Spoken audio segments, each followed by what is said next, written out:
It's time for Twit This Week in Tech. This is one of those shows you're going to want to bookmark, listen to maybe over a period of time, because it is very information rich. Cory Doctorow is here, always fascinating, our favorite sci-fi author and big thinker. Jason Heiner, editor-in-chief of ZDNet, and Brian McCullough from the Tech Meme Ride Home. We're going to talk about Google's victory in court, last-minute victory.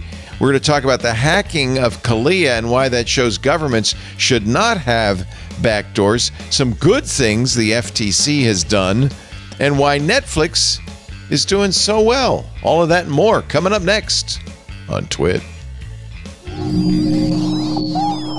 Podcasts you love. From people you trust.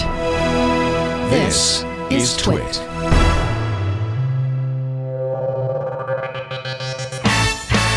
This is Twit, This Week in Tech, episode 1002, recorded Sunday, October 20th, 2024. Maximum Iceland scenario.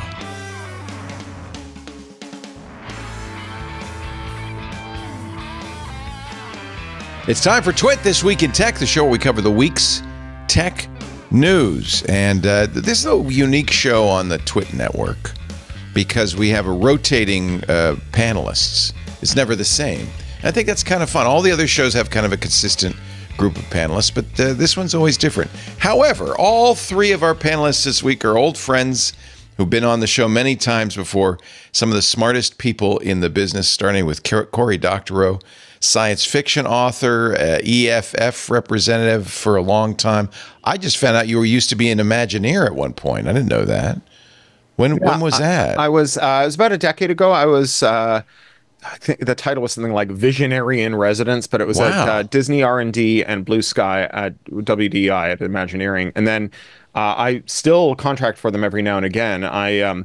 Most of what you work on when you're an Imagineer, you can't talk about because of the NDA. But when Disney discloses that you worked on a thing, you can then talk about it because it's now public. So I worked on a thing called the Ghost Post, which was like a merch box for Haunted Mansion fans. That was like this I like that massive success, and I was one of the writers on it. And Sarah Thatcher, who ran it, who's your friend's wife, when we won a themed entertainment award, she made a point of thanking by name every contractor so that we could then all put it on our resume, which was really sweet of her. That's quality. One of the good ones. That's quality. Yeah. Well, now we know you were involved. Yeah, his newest book is The Bezel. He has a follow-up to that. This is the second in the series, right? After Red Team Blues.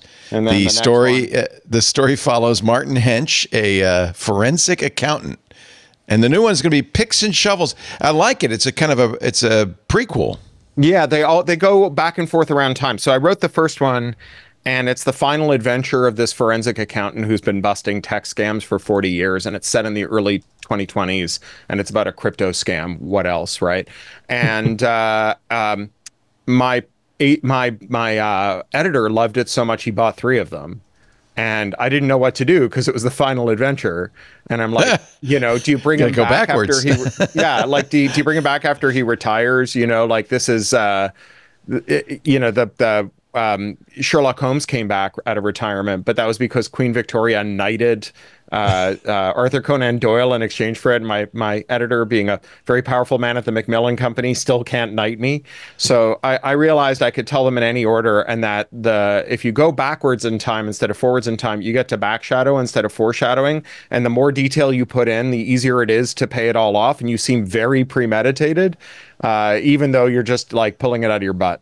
And so it's been just a delight to write these. There's 3 in the can now, 2 or 3 more on the drawing board. We'll see if those get writ, but there's lots more books in the pipeline as well. I wrote 9 books during lockdown, so I'm just finishing up a book about enshittification for Farrar, Straus and Giroux, and there's a graphic novel that's also going to be based on that, and we've got a bunch of foreign publishers who are going to bring out simultaneous editions in other languages when that comes out. So I forgot to congratulate you. Actually, I guess you were on the show when we announced that the word enshittification had been added to the compendium of real words. It's the word of the year from the American Dialect Society. So as a result, I should probably just introduce you as the man who created the concept of shitification. The man with the poop emoji on his headstone.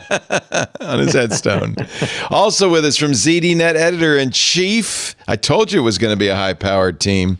Jason Heiner, our good friend. Hi, Jason. Great to see you. Hey, glad to be here. I just learned about backshadowing, and my mind is still wrapping around that.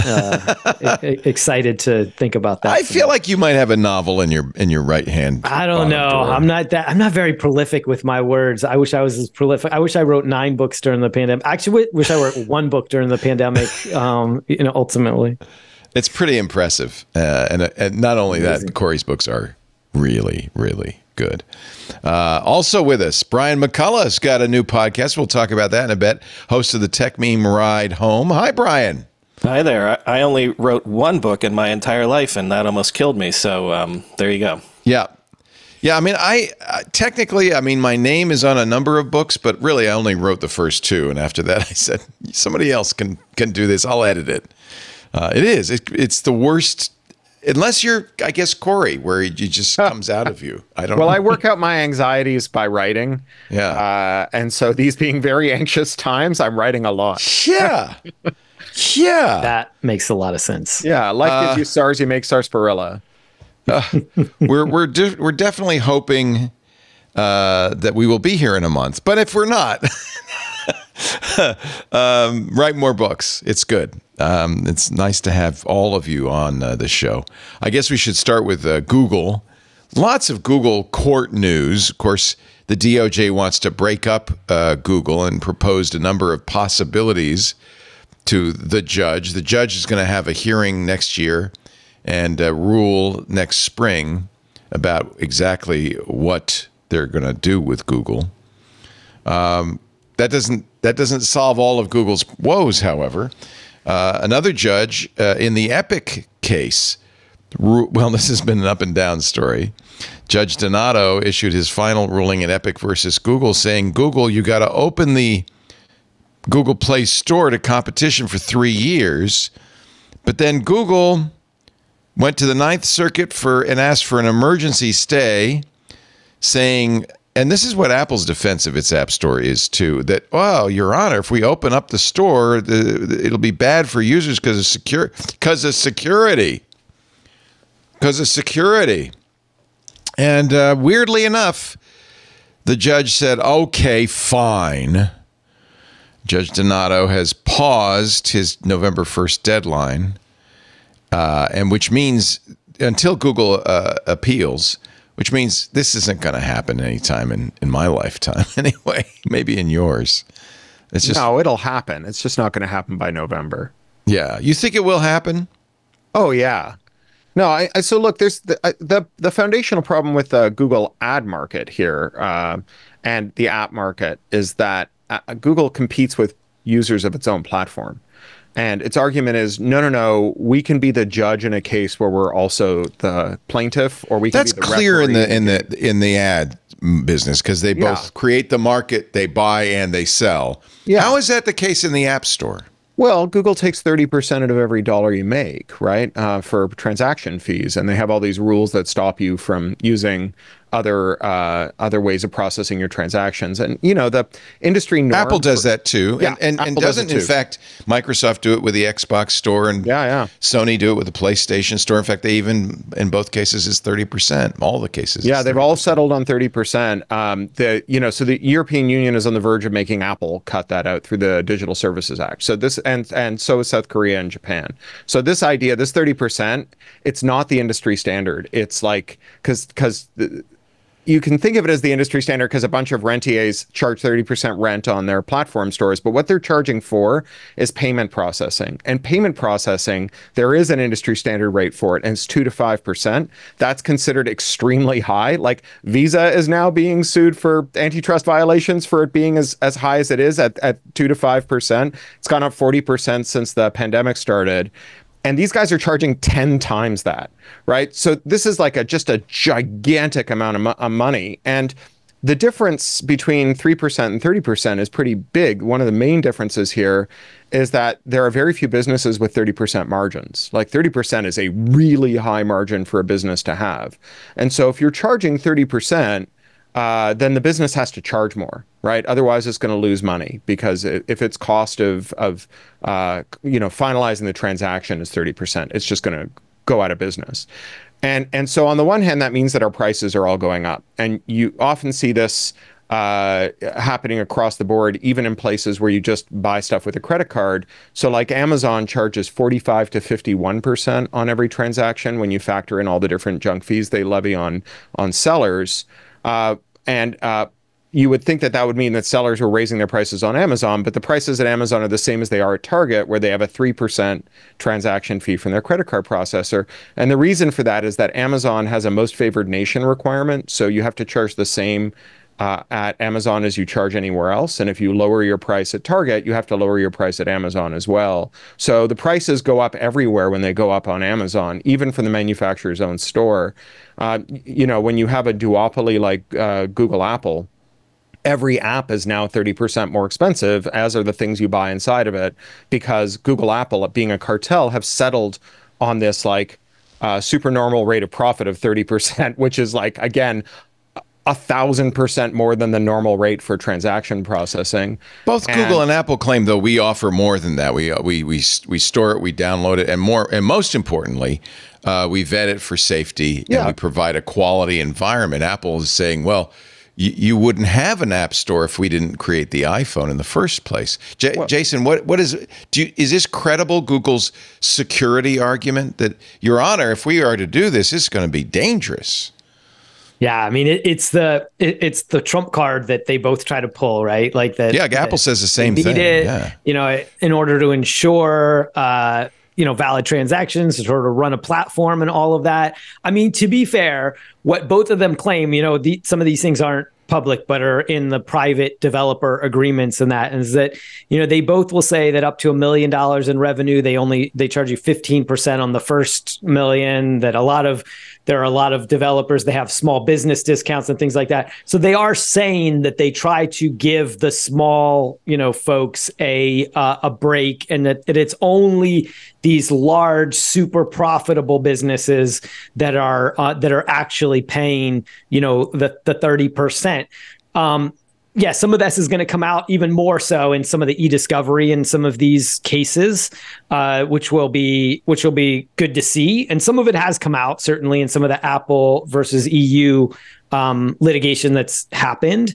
But the bottom line is, it really is, it does feel too heavy. To Corey's point, if these credit card processors are making 3 to 5%, okay, 5% feels, heavy-handed. And if Apple and Google are saying they're also getting some net benefits from our network, from some essentially free marketing that they get by promotion, by being part of the platform, and the security benefits that they're doing, some of this security checks and things like that, it's still, I think everybody has landed on in the industry that 30% is way too heavy, right? 25% on top of what everybody's getting. And so we're just in this long process of all of that getting vetted, seeing the light of day, and for the industry. And now governments and regulations putting pressure on Google and Apple to bring that down to a much more reasonable level. I think all of this is essentially the natural process of that, which is taking a long time and is a bit painful.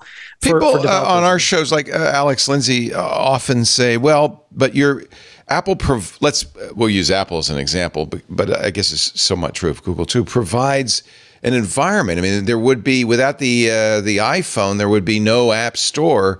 This is, in other words, you're playing on our playing field, so we should be able to charge you whatever you want. Brian, is 30% too much for that?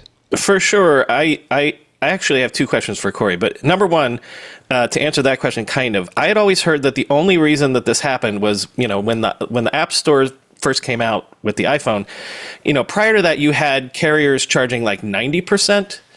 Like, Yeah, Corey, I mean, if you went to Ingram back in the day and bought a boxed copy of Microsoft Word, they'd keep half of it. But I mean, historically, is that accurate, Corey? Like, you always see the video of like the developers cheering at the 30% figure. Like, did it seem at the time? Everybody cheers at an Apple event. Right. You're in the reality distortion field. You're sucked in by it all. And I'm sure it was Steve Jobs who announced the 30%. Of course, he's going to get applause. Right. Well, that's a legit question. So it's important to note that the prices here are not the price for just buying the thing. That this is the price for everything you buy once you own the thing. So this is not just, Fortnite. It's everything you buy inside of Fortnite. Right. And so that was the big Epic issue, was they, in fact, got in trouble with Apple because they decided, we give away the game. The way we make money is by selling different outfits and moves, and we don't like Apple taking 30% of that. That's rent seeking. They came up with a kind of fakaka plan to sell tokens and things, and Apple said no and threw them out.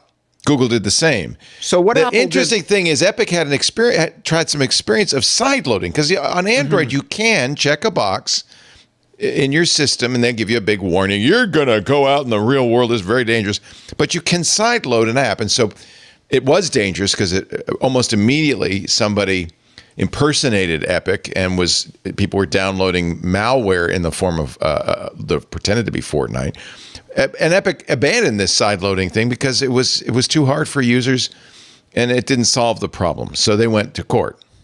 Yeah. So, when Apple kicked off, they had this 30% price just for the initial sale. And so that's what people cheered. They cheered, okay, so the boxed copy of Microsoft Office sells for 30%, but every dollar of revenue we get from that customer after that is ours. Once Apple had its ISVs, its independent software vendors, thoroughly locked into the platform, they turned around and they said, oh, and by the way, 30% of your lifetime revenue from this customer now goes to us. Right. So and by the way, you also don't get any information about the customer at all. Right. We keep that. You can think of this as like a multi-million % price hike, depending on the app, on what Apple was charging. And, this is real Darth Vader MBA stuff, right? I'm altering the deal, pray I don't alter it further. And so I think that an initial cheer might have been completely valid because no one liked Ingram. And it is true, right, that when you get a competitor in the market or a new distribution channel, you can often realize some real savings. The problem isn't that there was a novel distribution channel. The problem was that there was that distribution channel then was able to use digital rights management to prevent people from offering rival app stores. Right. So it's like, it's not, this is the other piece that we really have to recognize. And I would actually be fine with the court saying, okay, Apple or Google, we're not going to force you to allow rival app stores, but we are going to take away your right to sue people who hack new app stores into your platform, because the government shouldn't be in the business of deciding that your business model is the law and it's a felony to violate it. And that's the thing that Apple really wants. That's the cake it wants to have and eat too, is that it doesn't want the government to intervene in its business, except it wants the government to literally put people in prison for 5 years for violating Section 12.1 of the DMCA for making their own bootloader for iOS that lets them put their own app store on an iPhone. And look, if I own an iPhone and you make an app, and you want to sell me that app and I want to buy it and I want to put it on my phone, there is no universe in which it is good for copyright to say that you're not allowed to sell the copyrighted work that you made to me, someone who wants to buy it, unless Apple agrees that we're allowed to consummate that transaction and takes 30% of the purchase price. Is it completely specious that the Apple does this to protect us from malware and from malicious apps? They're just not a reliable narrator of whether they're protecting us. So here's a good example, right? So Apple added this great button to the iOS, which is the "Don't let Facebook track me" button. Right. 96% of iOS users clicked it. The other 4% were either drunk or Facebook employees who were drunk. It cost Facebook $10 billion in the first year, and it's great. But at the same time as Apple turned that on, they started secretly surveilling iOS users, gathering the same data the Facebook app gathered, using it to fuel an ad targeting network that competed with Facebook. So they really did want to protect you from Facebook, but not from themselves, right? They are very good at protecting you from threats that are also threats to their business. But like, they won't fix all the long-standing CVEs in WebKit, because making WebKit fully functional and W3C HTML5 compliant would let people just serve up web apps and bypass the App Store. So, the only browser engine available on iOS is one that is full of long-standing showstopper bugs that represent serious security vulnerabilities. They won't fix them, and no one else is allowed to fix them without risking a prison sentence. And kind of lukewarm support for progressive web apps, which would have the same effect, which would allow you to. Well, that's that they would have to fix the browser engine to get web apps. Right. And fixing the browser engine would make it easier to make web apps. Right. Can I squeeze in question number 2? Because even though this was originally about Google, we've ended up talking about Apple. And this is not just for Corey. Anyone can answer this. How did Apple win its case against Epic? And granted, one court case is different from another court case, so you can have different results and things like that. But what was the argument that was compelling that Apple made that allowed them to win their case? Well, on the surface of it, one of the problems was Apple's case was adjudicated by a judge. Google's case was adjudicated by a jury. And I think juries kind of were a little more clearly understanding the problem here. Apple was smart enough to get a judge. Is there any more nuance to it beyond that, or? Interestingly, Judge Donato, when Google appealed, actually has now said, "Well, you have till 2027 to fix this." They put a stay. He put a stay on his own decision. Right. Google's strategy is obviously to do everybody's strategy, which is keep it going in the courts as long as possible. And, like Microsoft in the 90s and in the 2000s, eventually you could have a different regime in place that your eventual remedies might not be as stringent as if they were November. But outlast, wear them down, Yeah, that's part of it. The other thing is Google destroyed a ton of evidence. Right. They did this in the DOJ case too. And even, they've been caught saying things like, "Whoa, don't put this in writing." Yeah. And I mean, they really clearly understood the risk and acted.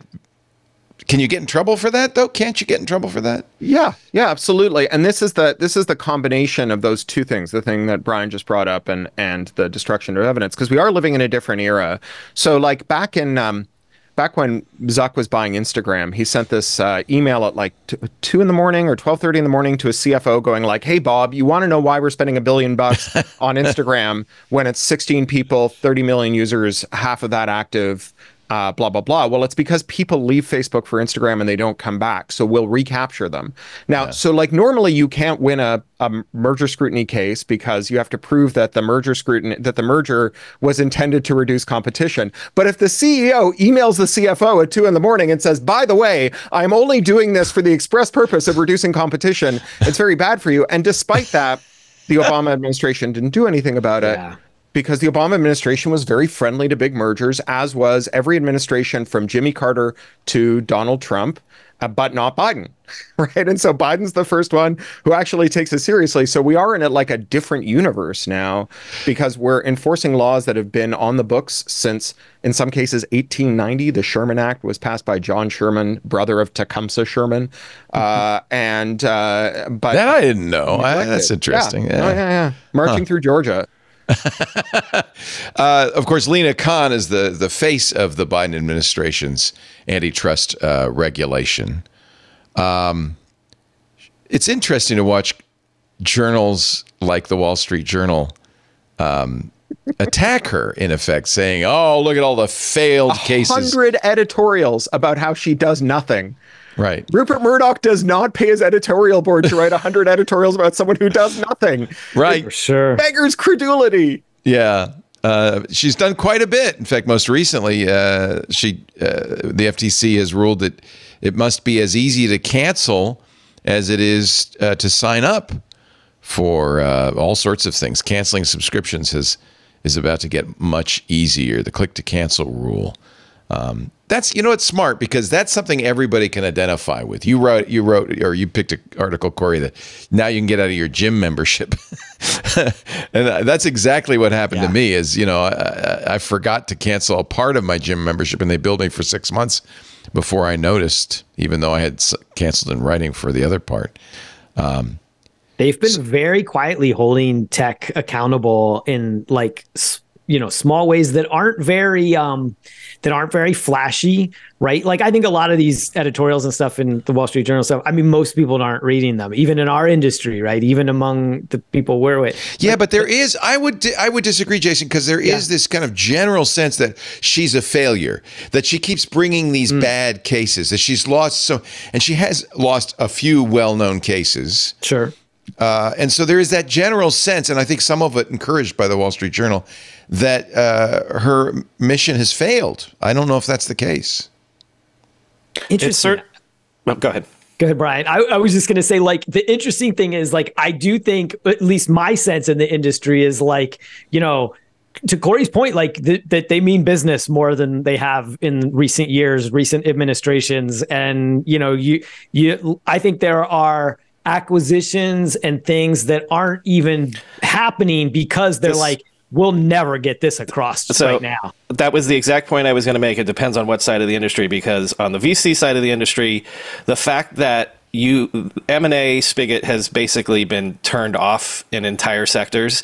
Aside from the fact that there's no IPOs, like you're having VC. By the firms, way, that has caused a significant drop in venture capital investment over the last. This is what I'm saying. VC firms are returning their money, the money to the LPs, and you have essentially, that's why you're having in the AI space, they're skirting the rules a bit by doing these acqui-hires that are to the tune of $1.5 billion. So they're really acquisitions in all but name. But yeah, so even though, okay, maybe she hasn't, lined up a big tech company against the wall to shoot them yet, at least from the perspective of the not yet public part of the market, the startup side of the market, there is a real freeze on being acquired by a Google or an Amazon or an Apple right now. Yeah, I mean, look at Wix, right? They just noped out of the largest acquisition offer in world history, right? I think it was $21 billion. Wow, for a startup. And like their VC's exit is going to be that Wix will make a business and it will be good, right? And then they will like either be able to produce an annuity or, whatever, right? They'll be able to do stuff on their or, do an IPO or, sorry, not Wix. What are they called? Just Squarespace. No, Wiz. Yes, yeah. Wiz, not Wix. Wix I was looking up. I missed that. What happened to Wix? No, they're an infosec startup. And right, then the other implication of Wiz being a standalone company is that, presumably they do something very good, which is why Google offered them just a gigantic amount of money. And that good thing is very business critical. And that means that there's going to be lots of businesses that will be able to avail themselves of business critical security services. And there's gradations to this because, like, Adobe not being able to buy Figma, you'd have to be blind not to see that that's someone taking out the next generation that's coming up underneath. But it's not even that. Like, it's the sense that if cloud, everyone understands now that the cloud providers and are enabling this generation of AI, but you have the weird sort of catch-22 that if you're an AI startup, you need the cloud providers to get the compute that you need. So in a different environment, you would be having all of the big cloud providers just gobbling up anybody that became a unicorn in the AI space. And that isn't happening. And so you're having these weird, again, sort of Rube Goldberg schemes to try to, we need the money to do the compute, but we can't get acquired. And so we're getting credits from Amazon and and Microsoft and whatever, so that we're getting this money in different ways that they would have cut a check in the past. So obviously the Wall Street Journal is hoping that come January 20th, Lina Khan will no longer be running the FTC. And there's been some evidence that, in fact, whether it's Trump or Harris, that Khan might, in fact, lose her seat. You've been very aggressive in fact, I have quoted you many times, Corey, in your defense of Lina Khan, because I, like you, believe that she has made a big difference and really improved things for regular people. Yeah, I think she's remarkable. I also think that, so don't count her out too quickly. So first of all, there's plenty of people on the Democrat side who've said that it's going to be a big fight if the Harris administration wants to turf her. But also, like, J.D. Vance calls her the only Biden official that he rates as being competent and good at her job. So That's awesome. It's not like the Republicans. Of course, for completely different reasons than Democrats like Lena Khan, but okay. Yeah, anybody who'll take on big tech, right? Apparently Riley gets Quinn fans says on both sides of the aisle. Riley Quinn says you could settle all conservative grievances about social media just by, like, those land acknowledgements where you acknowledge that you're doing your work on stolen land. Yeah. Their boards would have to admit that they were doing all their work on stolen likes that were shadow banned from culture warriors, and then that would just settle all the issues forever as a reparation. I don't think it's as deep or sincere. And I think that the state AGs really like antitrust action against the big tech companies just because it's a way to fund your general operations. Like Ken Paxton is not anti-big business. Ken Paxton is just a wildly corrupt attorney general who comes from a state where they would rather, have a dead gopher governing than Texas, a human being if it could save them a quarter on their taxes. Right. And so if you're going to keep the lights on and the roads paved, you're going to need to get your money from somewhere. And he's like, well, maybe we can soak Google. Everyone hates them anyways. But it gets you the same place.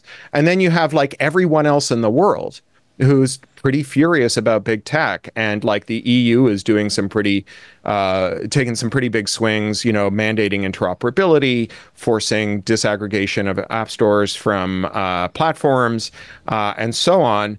And because the tech firms do the same thing everywhere, so like the bad actions that the EU builds an enforcement case on the basis of in Europe are the same as the bad actions in South Korea and Japan. And so the South Korea and Japan cases against Apple are basically just like Google Translate of the European case. And because they're doing the same thing there. And like there's countries all over the world where Apple and Google are cheating in the same way that they do in Europe that can just use the same fact patterns and the same exhibits to bring their case. Do you think it's significantly more difficult to go after these big companies in the U.S. because our politics really is money-based and these companies are very aggressive? It's because they're American.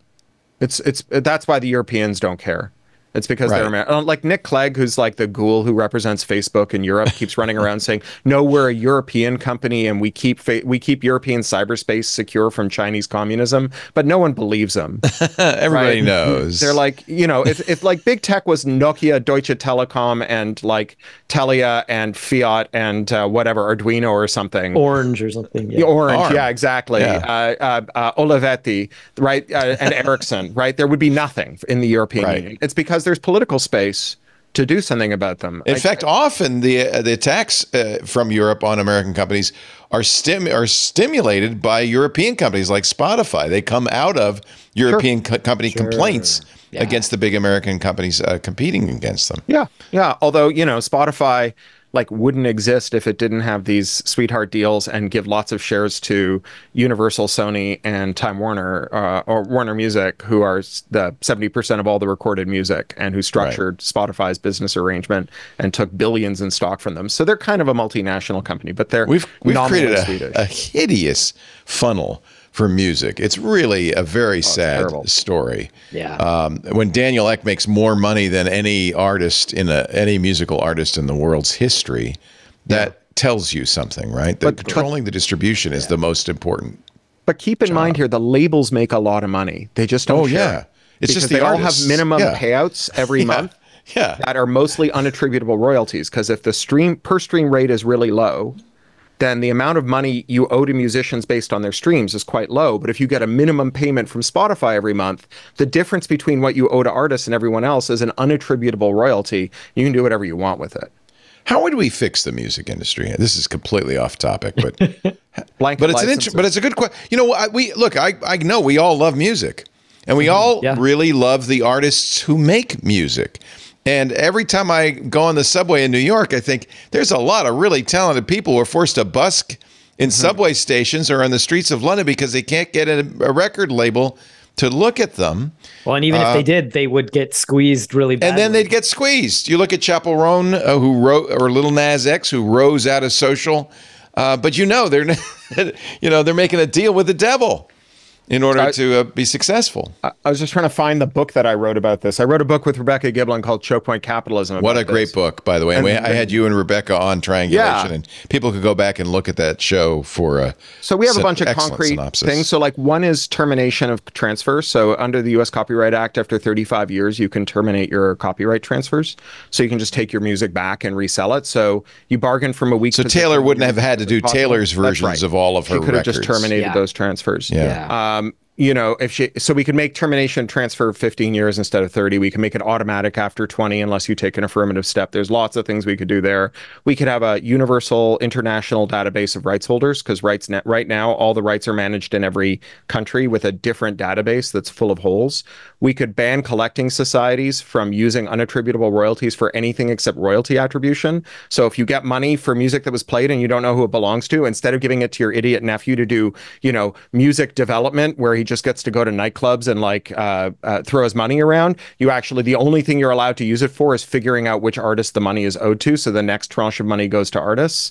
There's a whole bunch of stuff we could do. And then we could have blanket licenses. So once music is being streamed on any platform, you could stream it on all the platforms provided you pay a fixed fee, which is how radio and, you know, cover songs and live performance and a bunch of other things work. So that's The compulsory, so-called compulsory licensing. Yeah, a compulsory blanket license. But you could carve out, you could say it's only once music is streamed. So you wouldn't take those bands that are like on Bandcamp who, you know, sell an album for $10 that you really like, but you're not going to listen to every day. So a blanket license wouldn't do them any good. So long as that's not licensed for streaming, so long as it's only a download, you just carve it out of the compulsory. In the same way that there's no compulsory for covers until someone records the song first. So once the song is recorded and out there, then anyone can record the song and play and sell it, provided that they pay a fixed fee to the composer. It'd be the same kind of thing. There's a whole bunch of stuff. None of it is like comprehensive, but each part of it does something. And then finally, like sectoral bargaining and breakups for the big music companies. So break up the big three labels who own 70% of all the music, make them sell off their publishing businesses that own 65% of the compositions, and allow the musicians to form a single union that bargains with all the labels the way the screenwriters can, because that's how the screenwriters won the AI strike, is there's one union that represents all the workers against every entertainment company in the sector. I feel like, I mean, obviously you've got the plan, and this is a great book. I highly recommend it, Choke Point Capitalism. But I feel like it's kind of doomed. How could you do all of that? Well, you have ideas lying around, and then crises come, and then ideas move from the periphery to the center. That was Milton Friedman's theory, and he was right. That's how our lives got destroyed. So, you know, if it worked for him, it can work for us. We just need our Reagan, don't we? That's all. Yeah, we need dark Reagan. Dark Reagan. That's Cory Doctorow. The place to go is thebezel.org or craphound.com, which is his website, and all the stuff is stored there. Blog is at pluralistic.net. And honestly, I feel like you're required reading for the internet generation because it's so important to understand what's really going on. Thank you, Cory, for being here. We appreciate it. Also with us, Brian McCullough. What's your new podcast? Tell us about that. Well, so when I come on here, and you always joke that I put the history hat on, I love the history hat. I'm not knocking it. Well, and I was doing history for about a decade before I started doing the Tech Meme Ride Home 7 years ago, and I had an itch to get back to history, but I didn't want to write another book, as we were talking about at the beginning of the show. So I'm doing a podcast that's sort of like my happy place. Oh, I like the people you've had on. This is it's great. It's 80s, 90s history. So it's a history show. From the people who lived it. Exactly. It's called Rad History. Just search Rad History wherever you get your podcasts. And like I said, it's just 80s and 90s stuff. So like for instance, if you go right now, the most recent episode with John Gruber is about the history of the game GoldenEye 007. Awesome. MG Siegler came on to talk about Blockbuster Video. Wow. Christina Warren came on to talk about the Golden Girls. It's mostly...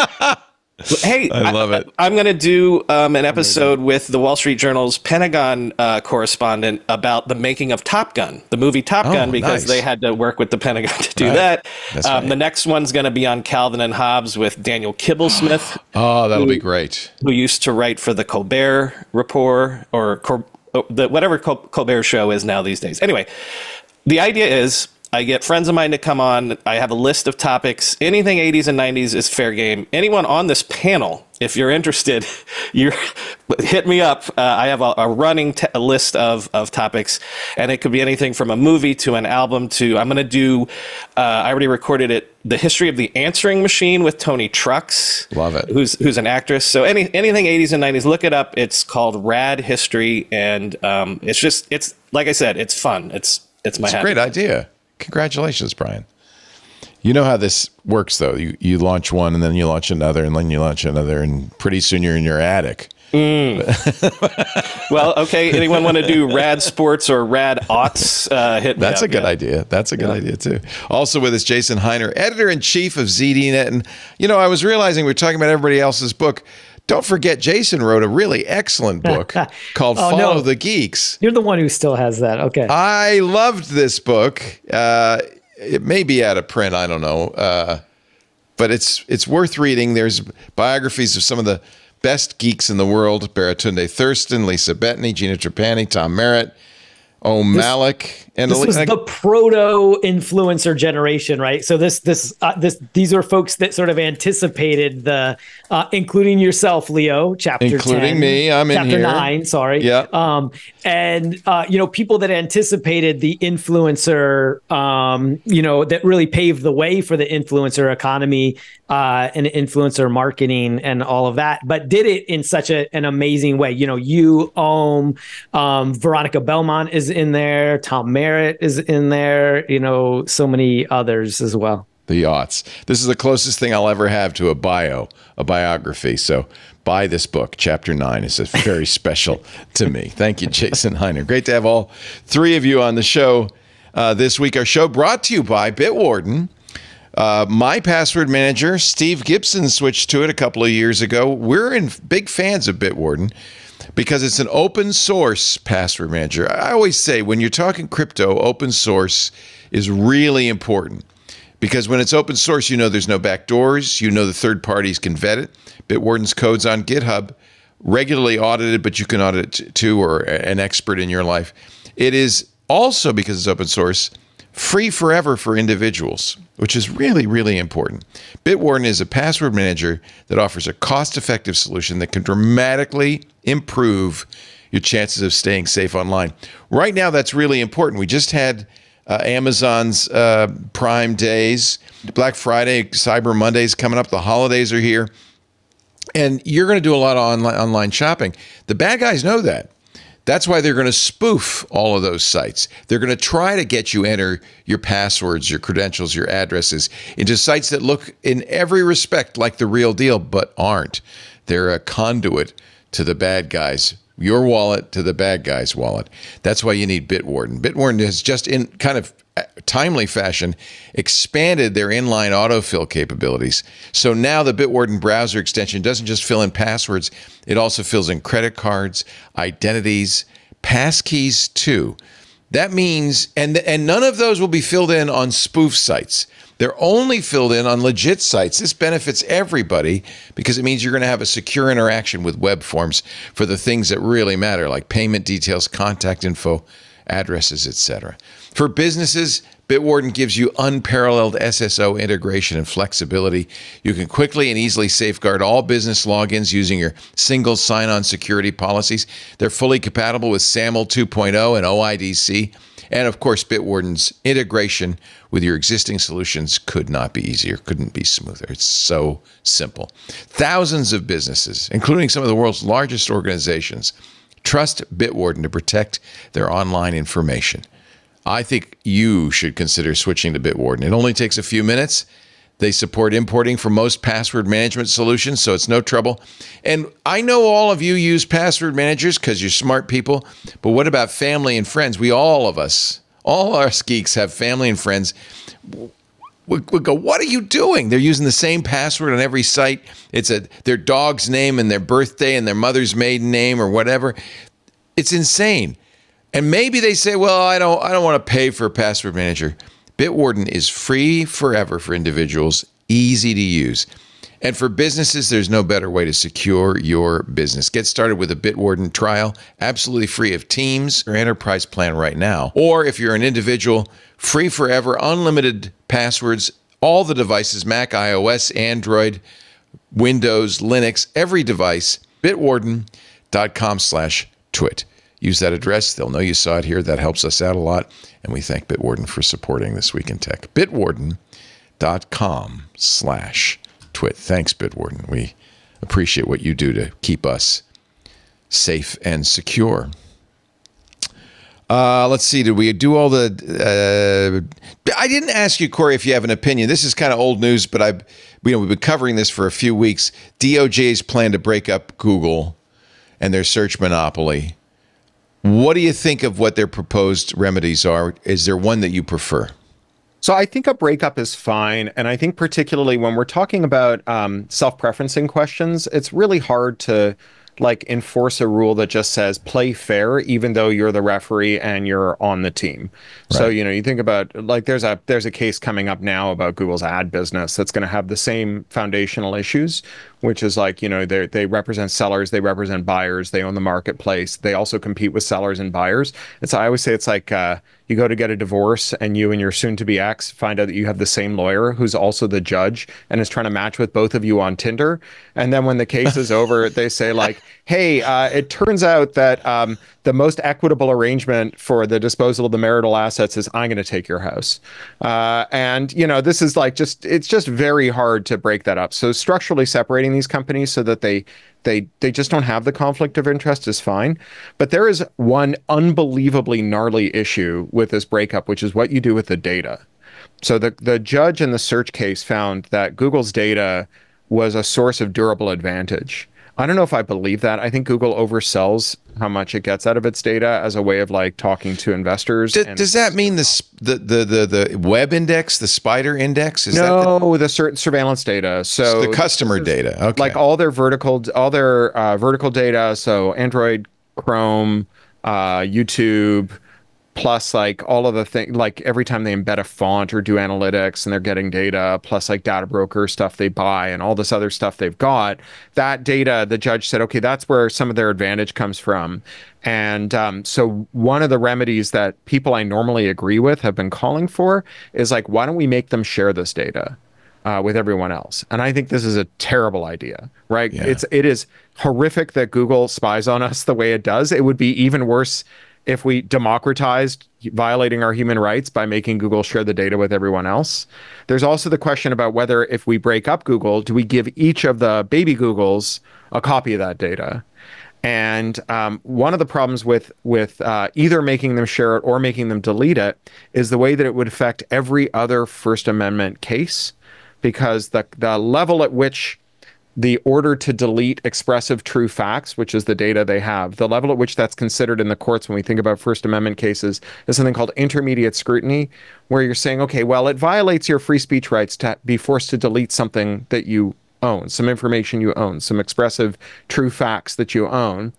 Is this the best remedy the government has? Is there any other way to fulfill the legitimate purpose of the government without taking this step? Is there a less invasive to your speech step we can take? And if we decide not and we do this, then every other case where intermediate scrutiny is applied, are you a journalist who sent a FOIA request to a government agency about their contracts with some sleazy contractor, and they sent you the contract and they forgot to redact it, and now they want you to delete that data, which is a thing that happens all the time and is subject to intermediate scrutiny. If we weaken intermediate scrutiny, do we make it easier for corporations to keep their dirty secrets out of the public eye? So this is super gnarly question about what we're going to do with this data. And I think that if we tell Google, okay, you've got to share the data with everyone in order to remedy this problem that you have where you've spied on us and created a durable monopolistic advantage,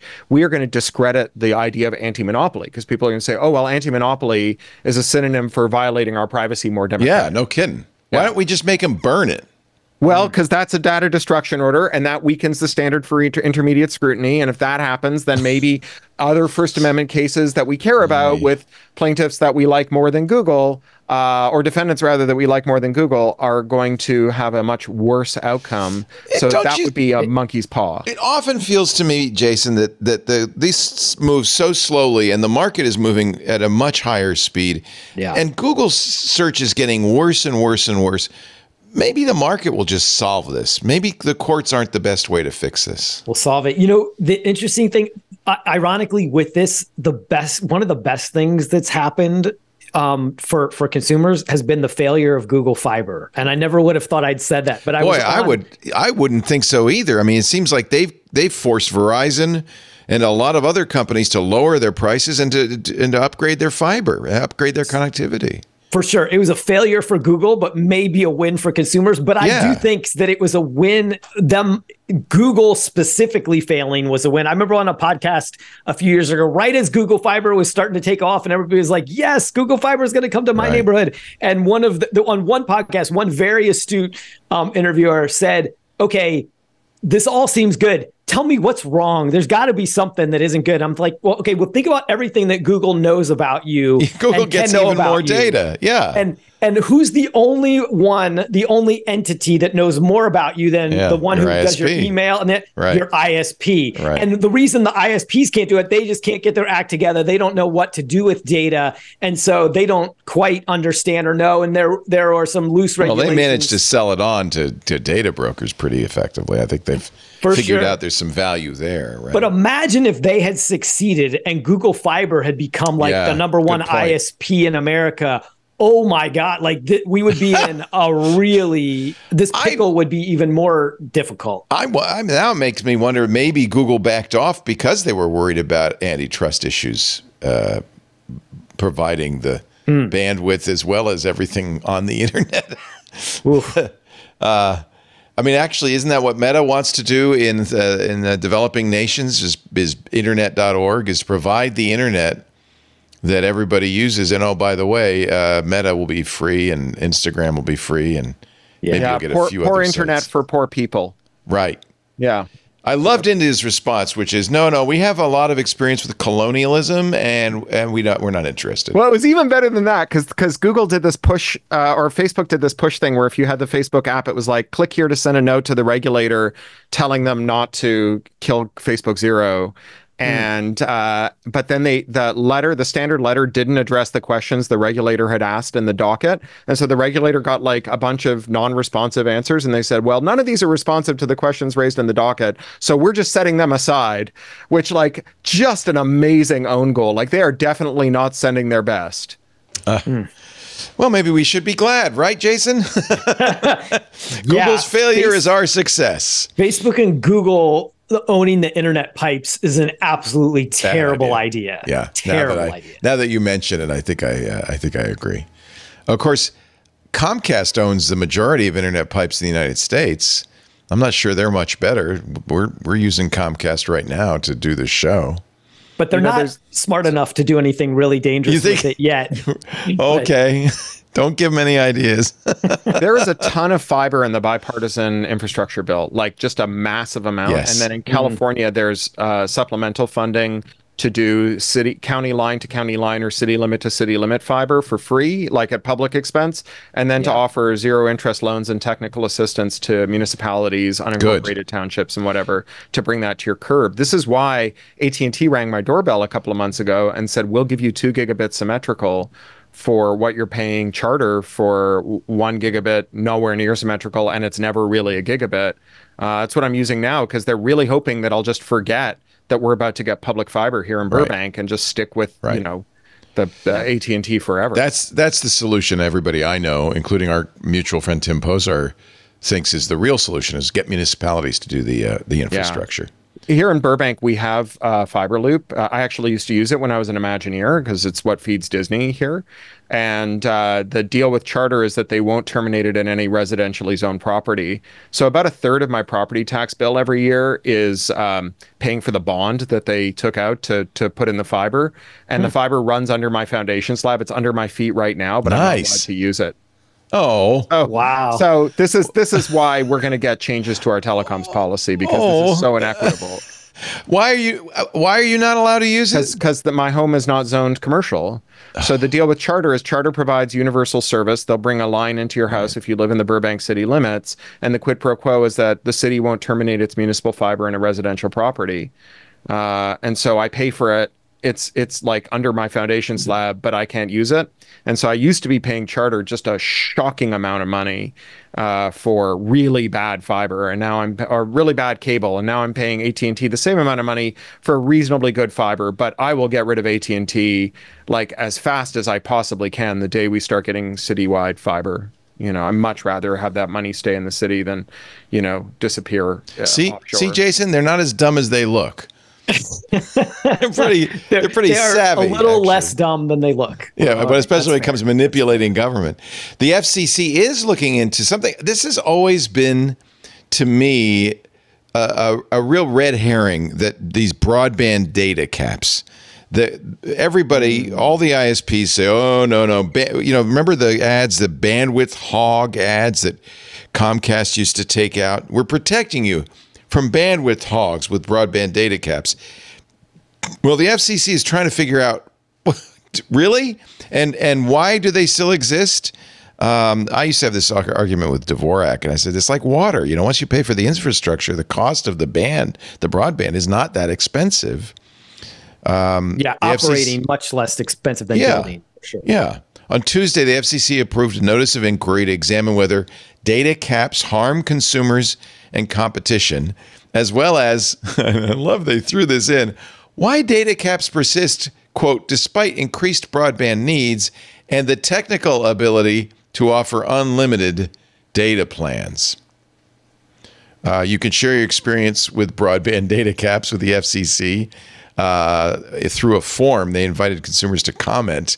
Starting last June, there are already hundreds of comments there.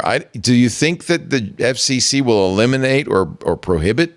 So wait, but to be clear here, this is applying to both wireless and wired? No, wireline. Okay. Yeah. This is wireline. Yeah. Got it. Yeah. Okay. Yeah, I guess you could say mobile broadband, wireless broadband is a constrained resource. So maybe you need bandwidth caps. But I think it's pretty well established at this point. Once you put in the infrastructure, you can throw as many bits down that pipe. That's a funny, but coincidentally, that's a funny thing. Like I keep waiting, and I've been waiting for years now for, now 5G obviously was largely a marketing hype sort of thing. But I keep waiting for the telecom companies to offer true competition by saying, hey, by the way, forget paying Comcast. Like, we'll give you unlimited, uncapped internet service.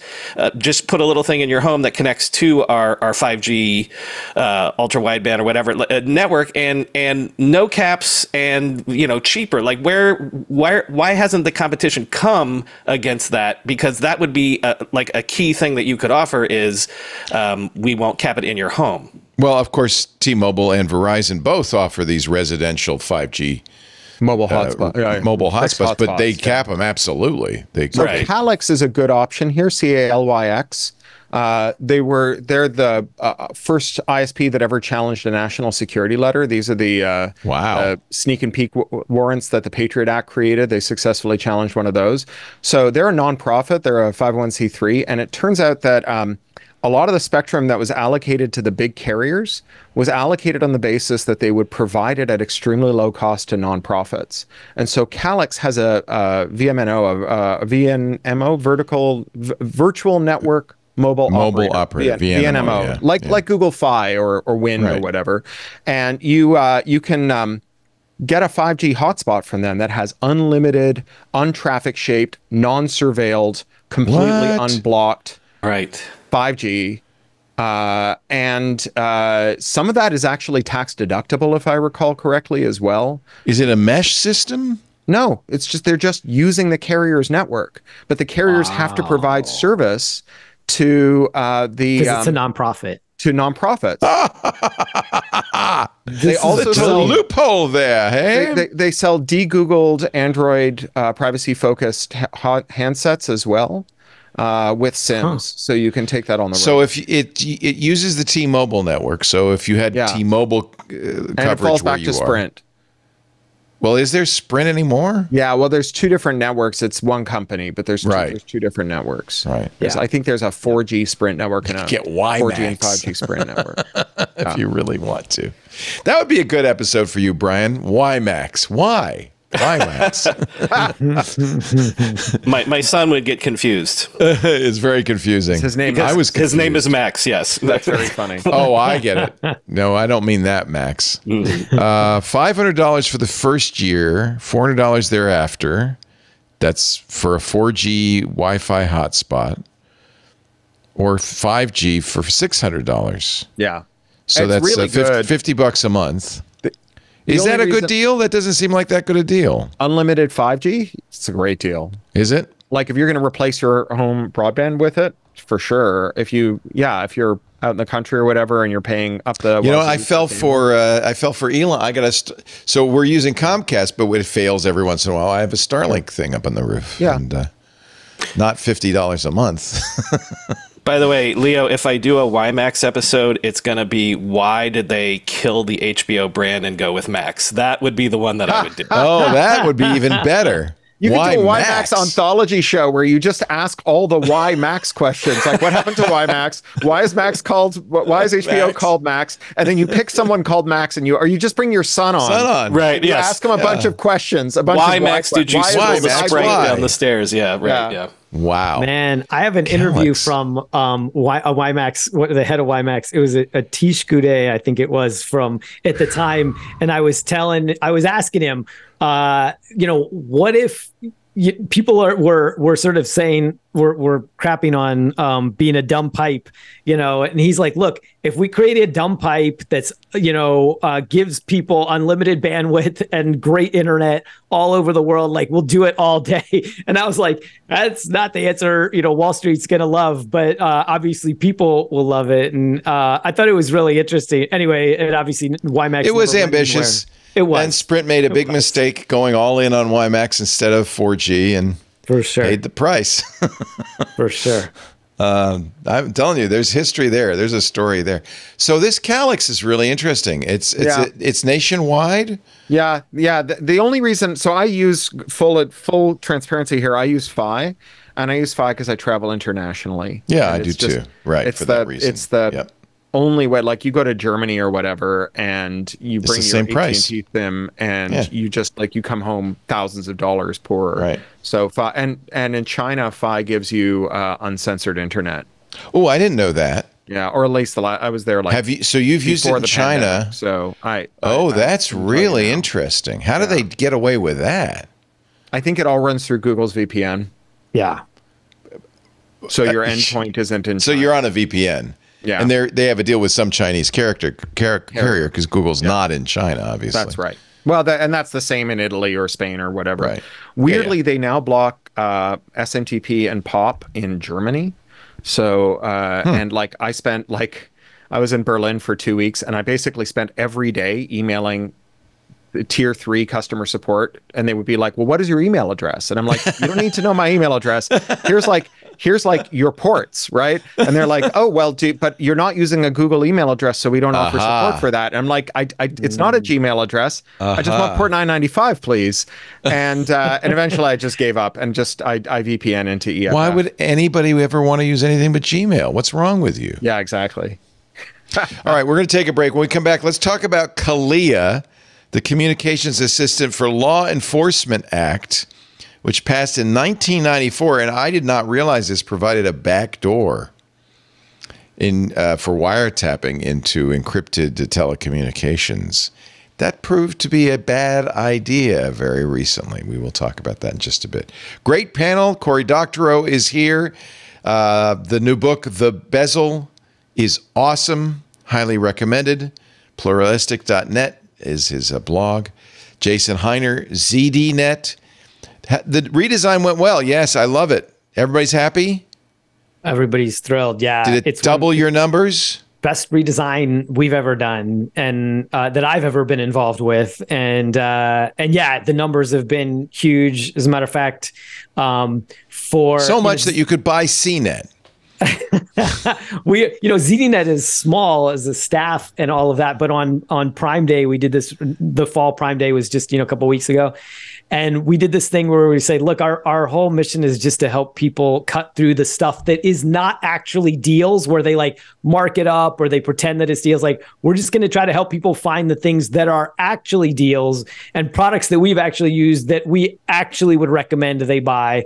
And we thought, novel strategy won't necessarily work, but we we did it, and we had this great third-party data, so we knew it was going well. Like, our response was great, but NewsDash did a thing on the best performing sites for Prime Day, and it's like all the giant ones, and then ZDNet was actually number one, which was sort of blew our minds that we finished number one just by doing consumer advocacy, essentially. So let me get this straight. You did acquire CNET, am I right? Because at one point CNET bought you. I'm very confused.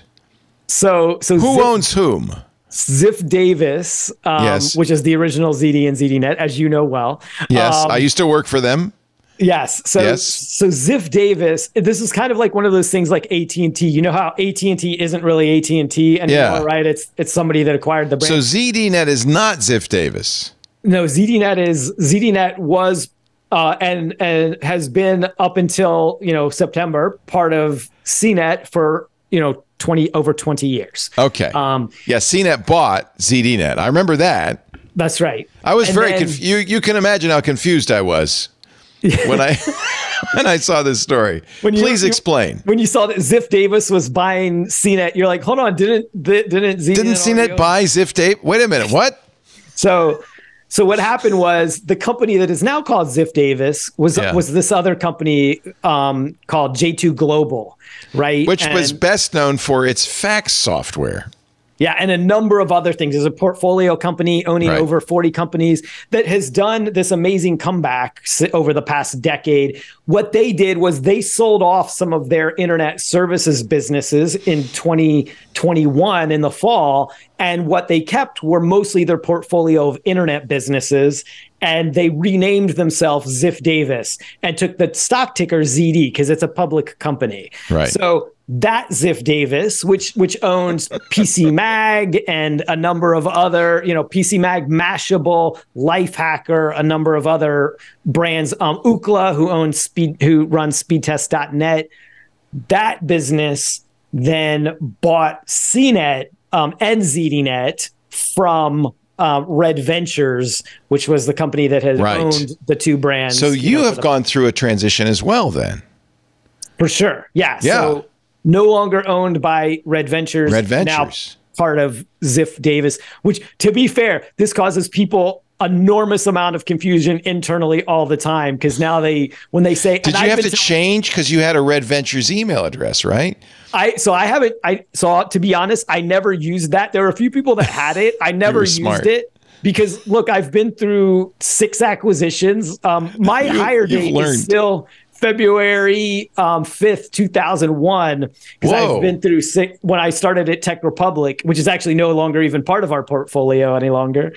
So yeah, long story short, I've seen a lot of these, and somebody asked me at the beginning of this year, are we going to be sold? And I'm like, look, I've been through at that point 5 acquisitions, 23 years. That's one every 5 to 6 years. How long, or 4 to 6 years, or 4 to 5 years? How long have we been owned? Since by Red Ventures is like 4 years. I'm like, you do the math. It's time. What is it a reflection of the softness, though, of the market for online tech publications, or or are you bullish? Because I look at iMore going away, and non-tech going away.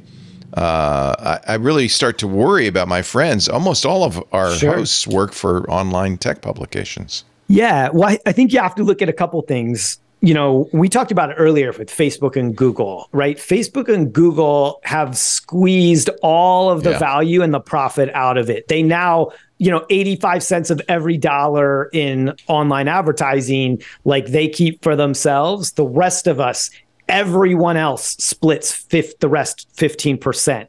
Right. So again, what math sort of tells you that like there's just not as much money going around. That's why you see things like Amazon Prime Day, where it's like, okay, if we can align our interest with an affiliate marketing, it has its own challenges, as well. But that's where you see sites like ours and others saying, okay, if we can at least align our interest with the users, where is if we can make a good recommendation, they trust us and they trust our advice and they buy something, then we get, a drag on the sale essentially. Then that, takes us out of being a one-legged economy based on internet advertising. So that's one thing. And then premium, you see too, right? More sites are offering some behind paywall information. There's look at Jessica, what Jessica Lesson's done at The Information. Yep. One would have thought it when she started at $400 a year. Is that and it is viable. They're expanding, they're growing, they've done quite well.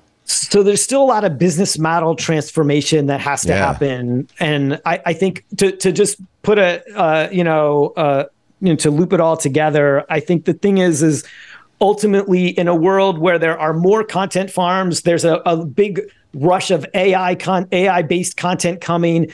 Our bet is that nothing creates demand like scarcity. And where there's a scarcity of reliable information, human to human advice, that's where our value can be, and that we have to do some business model transformation and think about how, we survive in a world where, this information is being, sucked up by these AI chatbots and then used, right, to give people answers based on the information we provide. And so that's one of the reasons you see more of these sites like ours either blocking the chatbots, although they're getting around that. To be honest, they're finding ways to get around. Oh, they're wily. Yeah. Yeah. Because we block every one of the AI scrapers, and still information shows up. So all of that's to say, like, we're in a period of transformation. Our bet is on quality and doing right by the audience, and hoping that we find really good business models to carry us forward. I hope so too, because this is important information. As the tech world changes so dramatically because of the influence of AI, it's really more and more important that you find a reliable, trustworthy source of information, so that you are informed. I mean, it's one of the reasons I want to keep doing Twit. We've also gone through a depressed ad market. That's why we've cut back quite a bit, canceled quite a few shows, laid off people, got rid of the studios. I'm now up in my attic. Although I think it looks better than the studio. I love it. Honestly, I love what you're doing. It's actually an improvement. I miss having people in the same space as me, but otherwise, I think it's an improvement. Nevertheless, that's an example of having to adjust to a new reality. And the other thing we're doing, and I think this is really important, I suspect everybody will end up doing this, is asking our community to support us. We started Club Twit more than 2 years ago now. Lisa really was kind of a visionary. She said, we really need to do this. She's also the one who said, let's keep it price low. So it's only $7 a month. You get ad-free versions of all the shows we do. I do 5 myself, and then there's Micah and a bunch of other shows, Untitled Linux Show on Saturdays. All of those, you get video as well as audio when you join the club. You get ad-free versions of them. You get access to a special Discord chat area, which is really moving and exciting, and things are going on all the time. That's club members only, so that's kind of fun. Special events. We did a special event on Friday, a coffee show with Mark Prince of the Coffee Geek and Sarah Dooley, who is a coffee connoisseur and runs a company called Beans, subscription company. And nice. I thought that was a lot of fun. We're going to do that again. In fact, Sarah tells me that we're going to do a tasting next time, and we will send out coffee tasting kits to people who want to taste along. So we'll have a couple of different varietals. It's really, it's a fascinating area. Anyway, these are all things we do because the club lets us do it. Your money lets us do it. So if you're not a member of the club, I would love to invite you to join. I understand if, we do all of our stuff free, ad supported still as well. But I really would love it if we could get the support of our audience. That tells us, that's a signal to us that you want us to keep doing what we're doing. Find out more at twit.tv/clubtwit. And now we have a new way that you can get a membership for free by referring people. You get a month for everybody who joins. So just get 12 friends together and you're going to get a free year. All of that at twit.tv/club twit. Thank you very much to all of our club members who are watching live. By the way, another thing we did because of the shutting of the studios and because of the club, we now stream everywhere you could possibly stream. Yeah. And you know, it's really worked. We're on TikTok for the first time this week. X.com, Facebook, LinkedIn, of course, YouTube, Twitch, Discord, and Kick. 8 different places we stream simultaneously. Join me on Tumblr. Are you streaming on Tumblr? I don't stream on Tumblr. I don't know if you can, but I'm on Tumblr all the time. I am too. At least I got, because I joined because I want to support Matt and what he's doing with Tumblr. Tumblr is a historic website. Lisa said, "What's this $70 for Tumblr?" I said, "Well, I pay to support them. It's just a porn site." I said, "It's not a porn site. What are you talking about?" Very Tumblr famously is not a porn site. They made them take all the porn off. They took all the porn off. It's more of a quirky place where interesting people. Although I noticed, Corey, you're still on X.com. Yeah, and that's, by the way, given me permission. I don't post on X, but we do stream on X. I've been thinking, should I stream on X? But you're still there. If I could still reach the audience I have there from somewhere else, I'd leave. I'm being held hostage by the collective action problem, which is the whole story of enshittification. It's why I haven't joined Blue Sky. I've said I'm no longer going to join platforms unless I know I can leave without losing touch with the people on them. We will talk about that. Actually, that's a part of our upcoming. Yeah, I mean, they federated everything except that part. And if they federate that part, I'll join. Yeah. I just don't want to have a service. 263 people watching us right now, including on X.com. We get a lot of people watch on X. So you can't, it's good. I just look, we've always thought the best thing we could do is be everywhere. Let anybody who wants to see us. There's a name for it. It's Posse, post own site, share everywhere. There you go. I am a big Posse fan. I think the key to you touched on it, Leo, in terms of the future of media, is like I still think being able to put it out so that it's free is everywhere as much as possible. Like the information does want to be free, and yet give the opportunity for that like 10 to 15% of your audience who are your most loyal, most engaged audience, give them like a higher level of service and let them opt into, to pay. Like, I don't like the idea of a paywall. Yeah. But I also think that if you like what we do, it would be nice to have your support. When we first started, I did not want to do ads at all, but there just wasn't enough. And there wasn't the infrastructure for it, to be fair, in 2005. But it just wasn't enough money to make it viable. I remember you tried the tip jar. The tip jar early on. I still have my 7 Bitcoin. I can't. But also the key to it also is, the way people consume information now is the TikTok and Instagramification. It's moving. It's 30 seconds. So imagine, I know to use the term sales funnel is shitty, but put all of your content out there in bite-sized pieces, and then like a funnel going up, then our long form pieces that are ad supported, then then you get to the very top of the funnel, which is, it's the old 1,000 fans or whatever. But for any creator, like, that's why everybody that has 3 million followers on TikTok or X or whatever has either why can't I think of the newsletter company at the minute? A Substack. Substack. Oops, I'm sorry. Let me turn Jimmy Kimmel off. I just went to TikTok. My mistake. Right. It's either a Substack or a Patreon, because essentially you have to start thinking of social media as it's sort of like it's distribution that you kind of get paid for, just not paid as well as when your fans pay you directly. We are on TikTok, as you can see live right now, but we also have been starting to put stuff up on TikTok. And actually, we got, for one of the things we did, we just got 100,000 views, which means we hit the algorithm, right? We said something that triggered the algorithm we got on the For You page. My son is a TikTok star, 2.5 million TikTok followers. Wow. He was smart enough to go to Instagram and get 1.5 million there. So I've been watching him, and really, he said that you just got to figure out what the algorithm will promote. and do that, which I hate because that is not genuine. That's not organic. But you also can't. I mean, I guess there are smarter people than us that do this all the time. But like, I had something on Instagram that did 500,000 views a couple weeks ago. But like, compared to things that I'm like, okay, well, this will be something that'll. You don't know, do you? No, you don't. It's impossible to gauge. And it also happened 3 weeks after I posted it, so you never know what triggers that stuff. So I know for once. We know what happened, which is it got on the For You page. But that gets to my point is just flood the channels, right? Like, because if you don't know, you can't craft it. But like you, Leo, and like me, who does a daily show, like if you have all of this content, if it's just sitting there, then like chum in the water, if you don't know what's going to be picked up, right? Yeah, we had 224,000 views on this thing we talked about. What was it?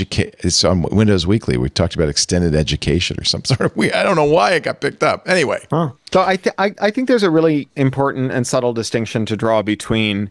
I make things that I think the algorithm is going to like, and I have things that I want people to know about, and I try to figure out how to get them in front of people because that's genuine. I put a lot of thought into that.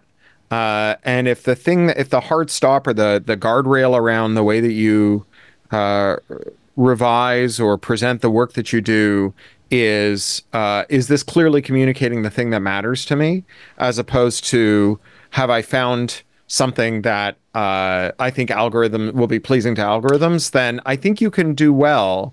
And I think this was the promise of blogging at the beginning, was that you went from a publishing world where you would try and find a demographic that advertisers wanted to reach, and then you would try and hire people who could produce material that would be interesting to that demographic. And with blogging, it was you produced material that was interesting to you, and other people who were interested in the same stuff as you showed up on your blog. And I think this is why the early days of blogging were so exciting, right? Yep. Because there was that genuineness. Yeah. The bite-sized stuff cannot be underestimated, though.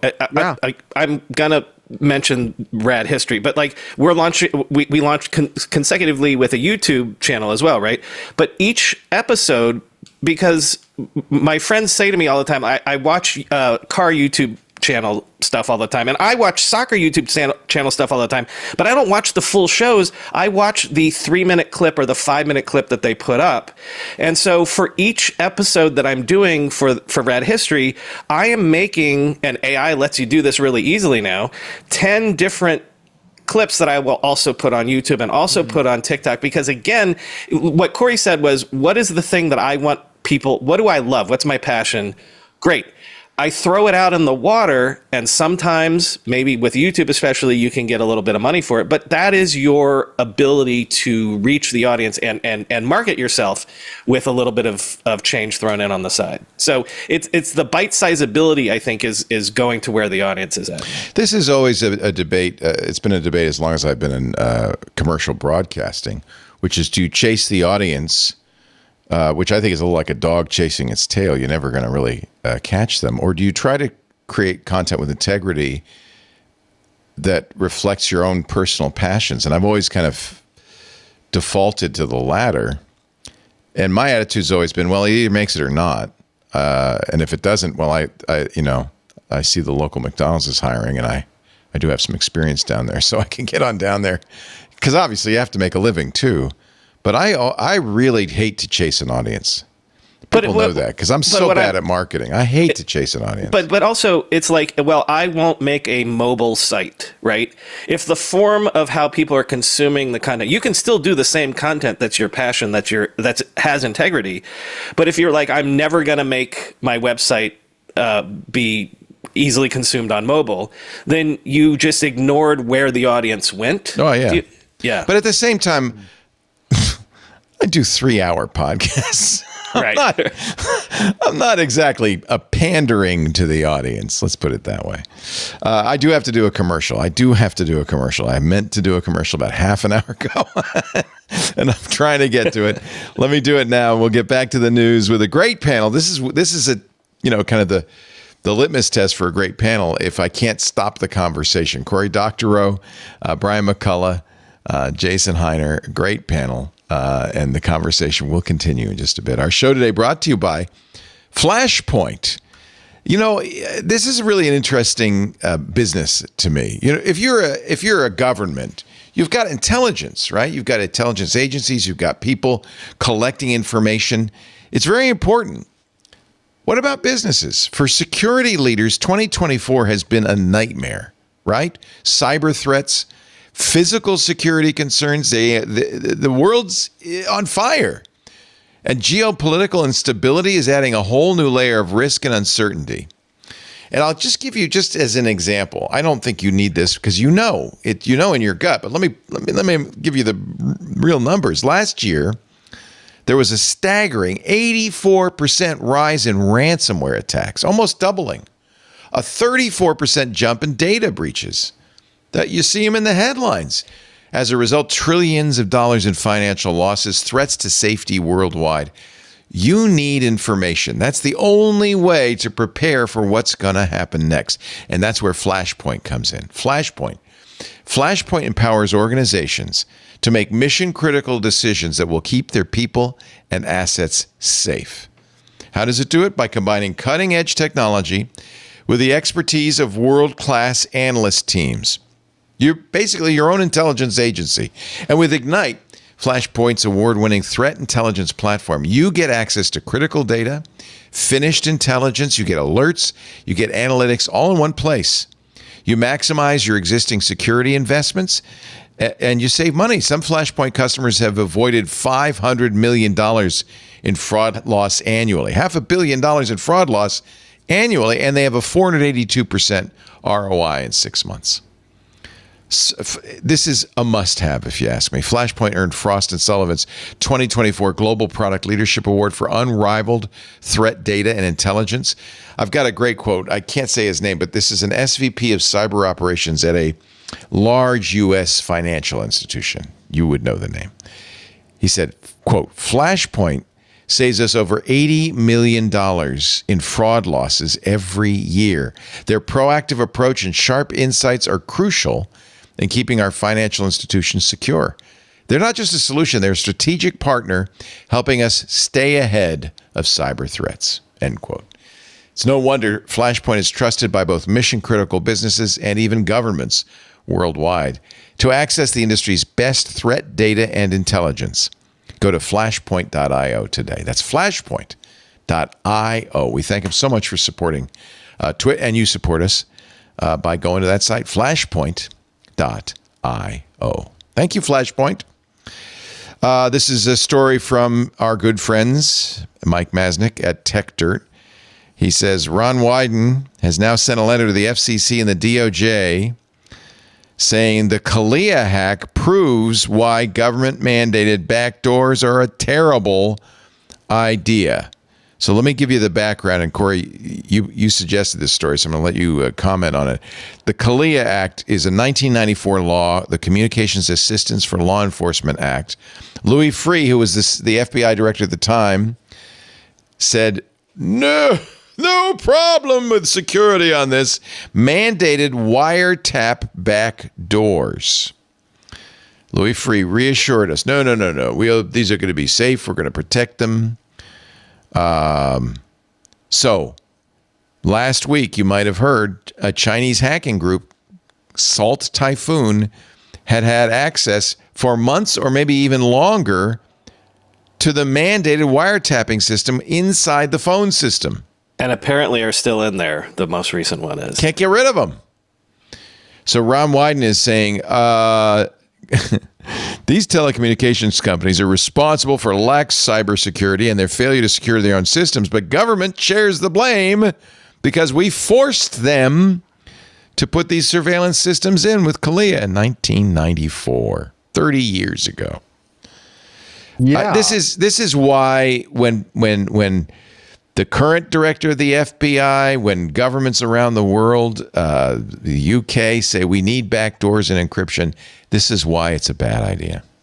Yeah, and because the U.S. is such a big fish, Kalia is actually standard in most carrier grade switches that are used anywhere in the world. They just build it in because Yeah. It's like California emission standards, right? You're not Right. going to build a separate car for California and everywhere else, and you're not going to build a switch for America and everywhere else. So in Greece, they were hacked in the early 2000s related to their Olympic bid, like the most penny ante crap you can imagine. And they hacked the prime minister, right? They hacked all of his ministers. They hacked highest levels of government, but also their largest corporations and so on. And that was in the Snowden leaks. And By the way, that's a very good way to pursue it, because members of Congress, if they are threatened, if their privacy is threatened, will do something about it. They don't care about us. Salt Typhoon was in networks all over the world. They weren't just in U.S. networks. They were exploiting CALIA backdoors everywhere and gathering intel. So this is like a major geopolitical issue. And, you know, at EFF, we gave a prize to a paper called Keys Under Doormats about the problems with backdoors and about the fact that, you know, necessarily a backdoor that runs on every single carrier grade switch is one that lots of people know how to access, right? Like the number of insider threats on on this kind of infrastructural weakening is can't be overstated. And, you know, when we talk about backdoor in crypto and not just switches, we're really talking about the whole game, because we're talking about the same encryption that's used to, you know, guard against supply chain attacks when they update the firmware in your car's anti-lock brakes, and also the firmware in your implanted defibrillator. It's how you talk to your brokerage. It's how your, you know, company does its payroll, and banning working encryption and requiring that all working encryption be selectively broken. It's not going to solve any problems that we can't solve through other means. And what it is going to do is introduce a systemic vulnerability that's just going to fester in the walls. Because the other thing here is Salt Typhoon is the one we know about, right? But, you know, there is a back door. We don't know who else has gone through that back door. It would be pretty weird if the only people who've ever figured out how to break that back door was the Chinese in 2024 and someone who was very interested in the Greek Olympic bid in the early 2000s. Well, and Corey, correct me if I'm wrong, but just those two. Like you read that, you see the headline and you think, oh, so they got into Comcast or they got into AT&T, but I wasn't aware of this. There's this whole like third party sort of wiretapping thing because the ISPs don't want to do this stuff themselves. Service. That's right. So there's a much larger attack surface here because there's these third parties that the ISPs have contracted out to do this stuff. And a juicier target, right? Someone worth spending a lot more money to break into and put a lot more energy into breaking into them and do more research for spear phishing or whatever it takes, because once you're in, you get a lot, right? It's like breaking into Equifax, right? It just turns out these giant troves of data are very valuable and sources of data that you can't get in any other way. So is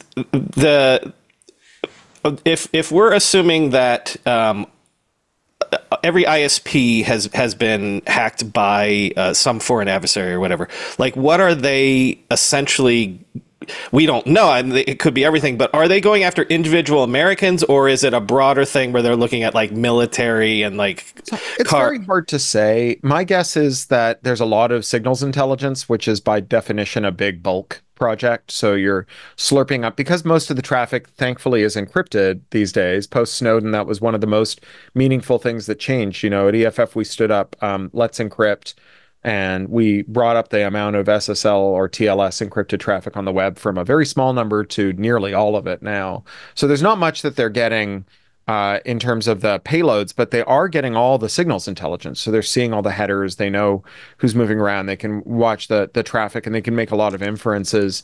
And when we know metadata is hugely valuable. Yeah. And you combine that with other kinds of attacks. Like I was just thinking the other day, if you said, I want to target ads to people under 40 who graduated from a Big Ten or Ivy in politics or law within a mile of Congress, you would just get the entire congressional staffer group.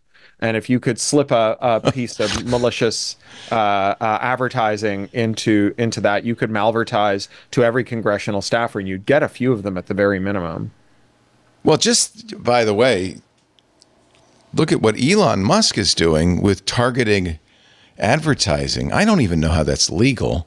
Although he's kind of, there was just a story today that like at least 25% of the check-ins they had from people who said they did voter outreach for Elon Musk, and that Musk billed the Trump campaign. There was a lot of fraud. It's just fraudulent, or that I don't know if he billed the Trump campaign for it. I think it's a PAC, but he billed. It's his America PAC, but he spent $75 million on that. Yeah, but if it's just leaving one hand and going in the other, right? Like if he's paying door knockers who aren't doing it, but he's just making up the door knocker activity, then it might just be a way of laundering money, around and around.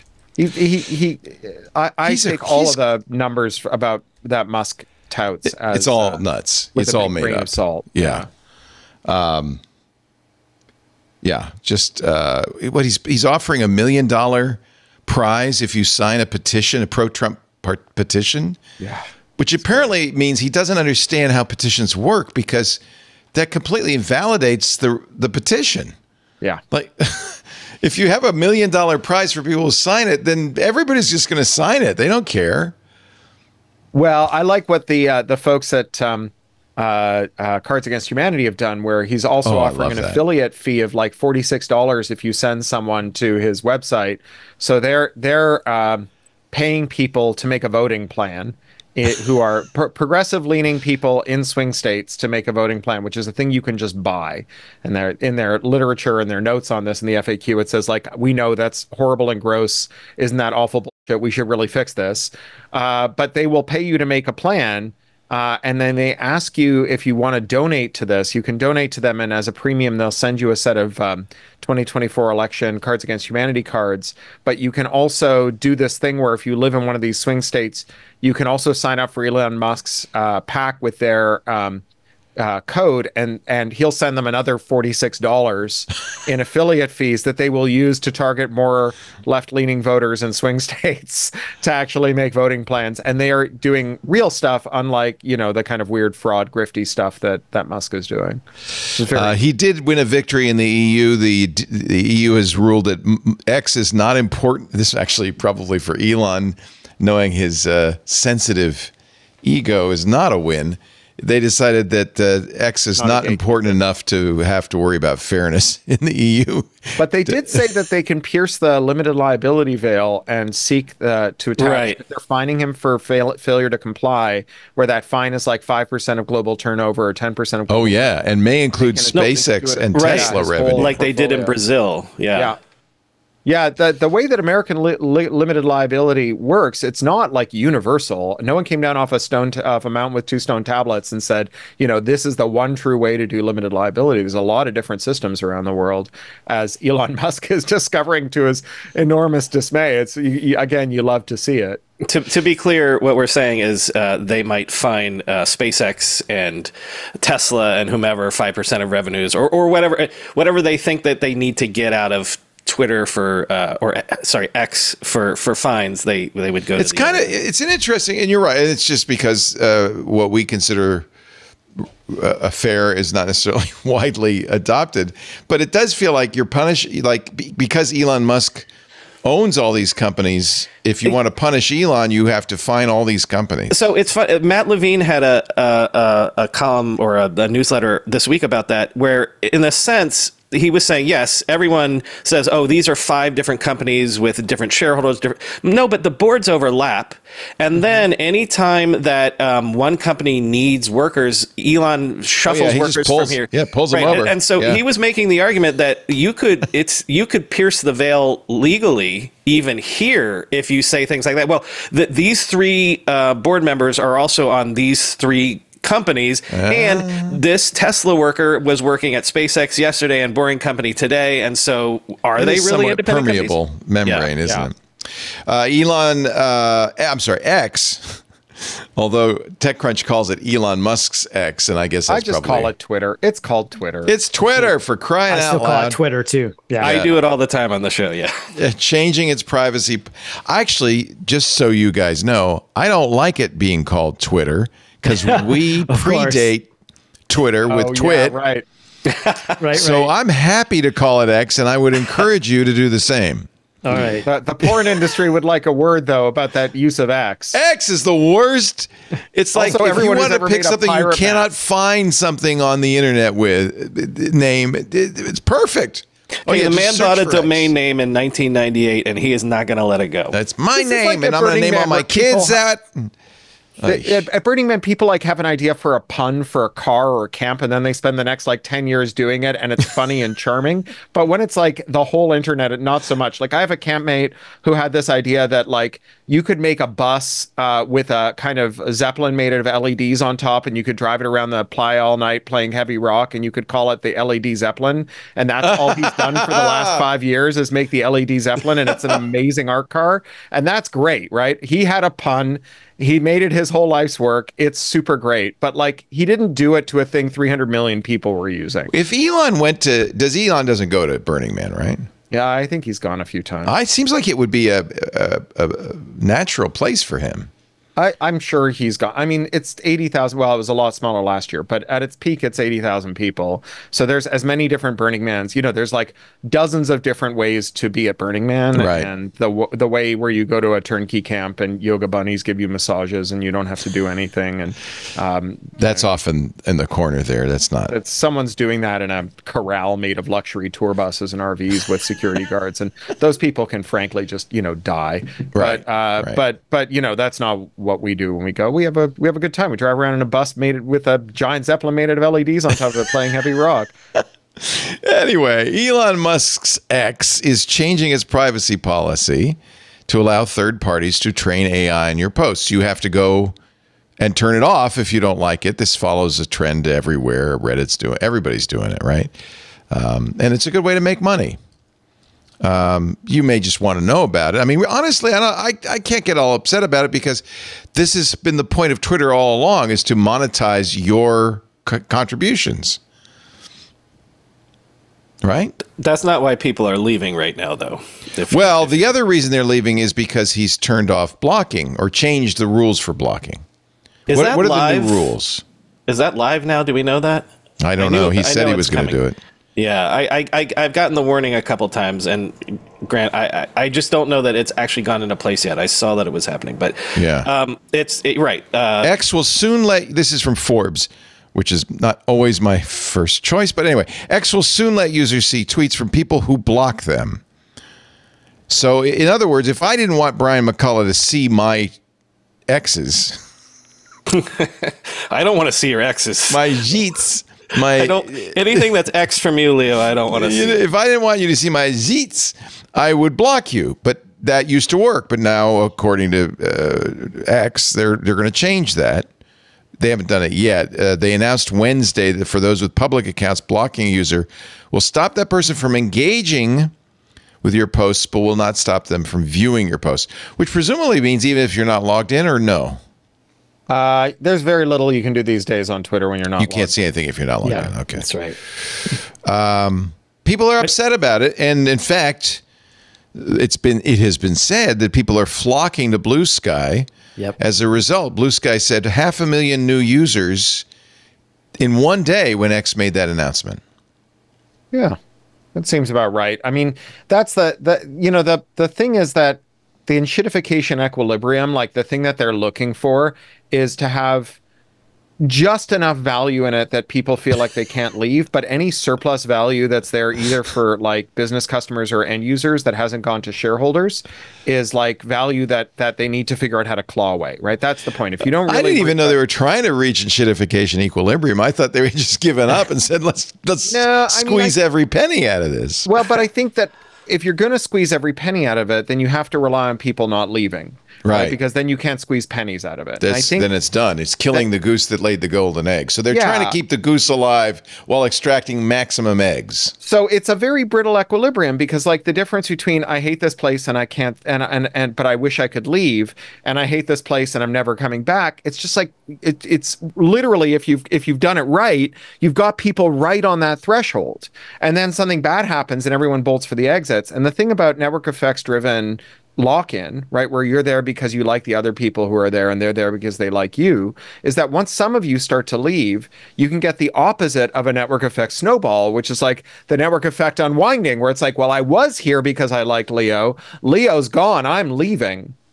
You know, we had a conversation, Leo, a million years ago when Facebook announced that they were going to ignore the poll results when they polled users and asked whether they should claw back or whether they should roll back the privacy policy change they'd made, where they were going to start spying on people after promising they wouldn't. And then they did a poll and the users said, no, don't do that. And they said, well, we think you guys are probably confused about what we want to do, so we're going to go ahead and do it anyway.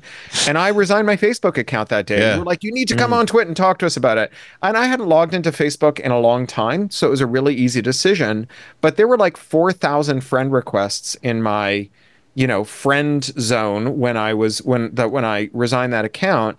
And I looked at that and I was like, there's 4,000 people who are on Facebook in part because they think I'm here. Yeah. Right. And so I should not be here. And I can leave at a very low cost. I can't leave Facebook at a low cost now, or Twitter at a low cost. Yeah. I would lose a really important channel for getting people out for my tours, for selling my books. Basically, like, I wouldn't be able to put my kid through college. And Right. so, I would love to be off Twitter, and I'm not going to join Blue Sky until they federate, because, Twitter was started by friends of mine and I trusted them a lot. And I was one of their very first users. And, I was a user when you could get it only by SMS. And, some of them went nuts and some of them sold out. And now it's a terrible place. And I'm just like not going to be in any place that I can't leave ever again, because it invites people to abuse you. I know that people have talked about this endlessly, but what do you think of the death of 1,000 cuts in terms of like the death of 1,000 sub niches? For example, again, like Black Twitter or yeah. I'm going to use this specific example of, like I said, I am a huge English soccer fan, and after the riots, what was it, 2 or 3 months ago in the summer, and Elon made comments, all of my English soccer Twitter folks, not all of them, but a huge percentage of them moved to Threads and were like, we're done with this. Now, I've seen that happen, as Leo's saying, with specific niches. There's different thresholds for different things. There has to be a tipping point at some point where, I'm not saying that Twitter is ever going to, X is ever going to die necessarily. There is the argument, though, that if all the good people move out of the neighborhood, then there's no chance of saving the neighborhood. But as long as Cory Doctorow's on X, maybe there's a chance of saving it. Well, that's why everything that I post to Twitter, it's Posse, right? Post on site, share everywhere. Everything I post to Twitter is available somewhere else. You can get it all as like an RSS feed, by email, on the web, on Mastodon, on Tumblr, on Medium, on Discourse. There's like a million different ways to get it. And the ones that I control are ad-free, tracker-free, analytics-free. I don't know how many people subscribe to my mailing list. I get no numbers from my website, nothing. Right. It's interesting. People use the Nazi bar analogy, but really this isn't a Nazi bar, because it's more porous than that because of Posse, because of what you're doing. Well, I'm just, if I had my way, we'd have on Twitter what we had on Facebook in the early days. So Facebook had a service where you could give it your login and password, and it would log into MySpace as you, and it would scrape all the messages waiting for you and put them in your Facebook timeline, and you could reply to them, and it would put them back out to MySpace. That would be, I think they would be sued into to oblivion, glowing rubble, right?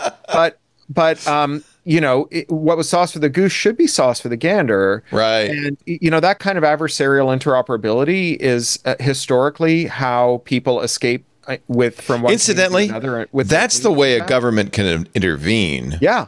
In all of these things, it's just requiring interoperability. Well, and we were talking before about like the rush timeline for opening up the Google App Store. I kind of agree that November feels aggressive, because I do care about user safety, and there are legitimate user safety issues associated with opening up the App Store. I just don't think they're insurmountable. I think that maybe they do need some more time. In the EU, they're mandating interoperability for a whole variety of services, But instead of starting with social media, they're starting with end-to-end encrypted messaging, which again, I just think it's like a huge misstep because first of all, they want to do it very quickly. And if you introduce mistakes into end-to-end encrypted messaging that is federated across all the major platforms, you're introducing a vulnerability into all the platforms. So if you make a mistake in a federation layer between Google Messages, Apple Messages, WhatsApp, and whatever, you make an error that exposes all those users to risk. And I think that, they could really harm people, and not just harm people, but harm the project of Interop.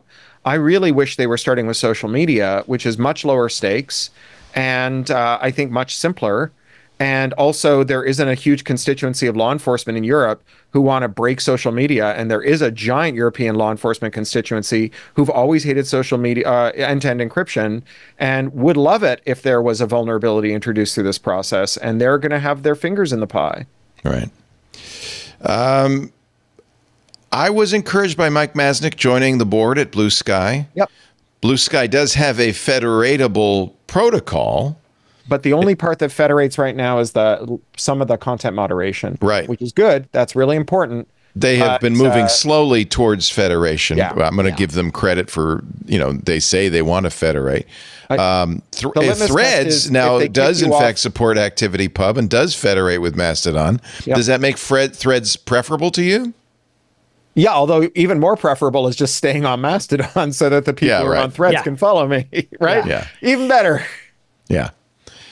Yeah, I mean, I actually hope Blue Sky makes it. But for the nonce, we are streaming, and there are 447 people watching us on X right now, and I'm very happy about that.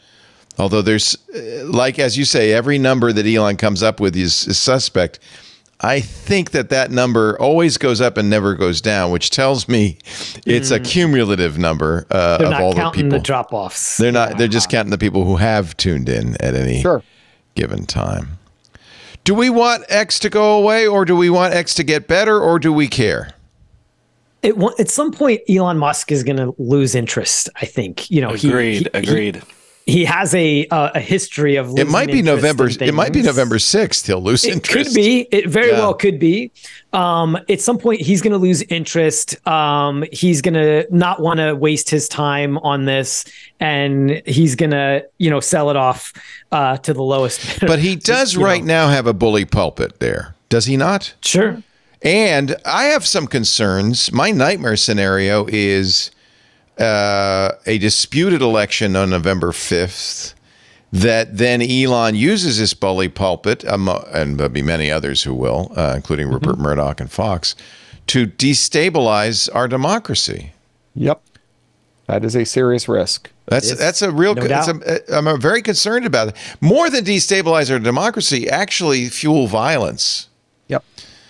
And I worry about that. I think but I don't know what we can do about it, but it just really scares me because I don't think Elon is in his right mind at this point. Whether or not it was a good financial investment, you have to. We know it was a terrible financial investment, right? You have to give Elon credit for understanding that this platform, to this day, even if there's been a diaspora that's gone out, maybe it doesn't punch with the weight that it did in 2016 or whatever, it still has the capacity to set the conversation. And so if it was in his interests to, whether politically he believes in Donald Trump or whatever, if he wants to have more influence over who is in the next government, or to have the bully pulpit, or to set the conversation, you have to give him credit for seeing what Wall Street didn't see because it was a wounded duck that people thought was a failing company, and that people also continued to consider to be sort of like the children's table at media, which even after him sort of hobbling it, it still isn't. It's still incredibly powerful. I think he saw the power. It was very obvious the power was there, and I think he saw the power. And I don't think it was, look, the guy is on paper worth almost $1 trillion. Losing $44 billion, especially since he was able to finagle banks into lending him half of that, is not a huge cost for gaining what he did gain, which is an incredible number of people who will laugh at his dad jokes. I think that's true, and I think, although obviously a forced liquidation of his Twitter holdings of his Tesla holdings to make a margin call would be really bad and cascade through a lot of his other companies. How would that happen? So if he has to, if like they want their interest payment and he can't make it because Twitter didn't have it, and he staked his Tesla stock as collateral, they'll force a liquidation. And forcing a mass liquidation of Tesla stock would tank Tesla's share price. And so that would be really bad for him. It'd be really bad for his future at Tesla. It might empower his board to finally do what they keep trying to do and kick him out and so on. I want to go back. Isn't the board a tame board? It's not a tame board? Well, I mean, the board can be replaced, right? Because there's shareholders can many replace shareholders. Yeah. Yep. I want to go back to the thing you said before about do we want X to fail? So, you know, if you've seen the documentary Fiddler on the Roof, if I were a rich man. Yeah. So, you know, the tragedy of that movie, it's not that they like that Anatevka is a good place to live, right? Like the basic plot of Fiddler on the Roof is every 15 minutes the Cossacks ride through and kick the shit out of everyone, right? So this is not a good place to live, but they're there because they love each other. And the reason the ending is tragic when they're all like, okay, we're leaving Anatevka because the Tsar has kicked the Jews out. And, you know, I'm going to Chicago and you're going to New York and he's going to Krakow and we're just never going to see each other again. Like nominally you'd think leaving a place where you get the shit beaten out of you every 15 minutes would be a happy ending. But the fact is that they're going to lose each other. Yeah. Right. And so I don't care if Twitter succeeds or survives. Right. But, you know, how many communities were lost forever when LiveJournal liquidated, right? Or you know, became what it became today, the you know, Russian held. So you're saying Twitter is Anatevka? Yeah, Twitter is Anatevka. And that's Elon really Musk an is the interesting czar. take. It really is. And the Tsar is Elon? Yeah, Elon is the czar. You need to write that article, Corey. I think that's the best take I've heard yet. Yeah. And Cat Turd is the Cossack. And Drip is one of the people we love, we lost. Yeah. Drill, I mean, not Drill. Drill. I knew what you meant. Wow. You know what? You just justified sticking around. Well, except, you know, it would be better if we could just leave, right? So like, it doesn't have to be Anatevka, right? Like my grandmother was a Soviet refugee. When she left, she lost touch with her family for 15 years. My dad has this memory of being in the kitchen and the phone rings and my grandmother starts crying and saying, Mama, Mama. She didn't know if her mother was alive or dead back in Leningrad. And, you know, like I grew up in Toronto. I then moved to San Francisco, where I met you, and then I moved to London, and then I moved to LA, and then I moved to London, and then I moved to LA, and I kept all my stuff, and I'm in touch with my family, and it's not a big deal. And like, I go home to Toronto I was just there for my brother's wedding. Like, it's fine. Like, I didn't have an Anatevka ending. So we can turn this fortress where he's holding us hostage into like a place where we can just leave when we want to go. And not only will that force him to treat us better if he's being rational, but if he's not being rational, which is a thing that I think is very likely, then we can just leave. But right? that's and your point, that you always want to be able to take the people you love who love you with you. You don't want to have to leave them. Yeah, and you don't have to make the hard choice, right? Is it the people I love, the business I've built, my ability to send my kid to college, or is it you know, my sanity and leaving the Nazi bar? Right. And you know, that's the biggest problem with the Nazi bar analogy is like you can leave a Nazi bar and it doesn't cost you anything. You and all your friends can just go. Yeah. You can, you know, post something to the group chat saying, oh, it's a Nazi bar now. You can catch us at the non-Nazi bar across town.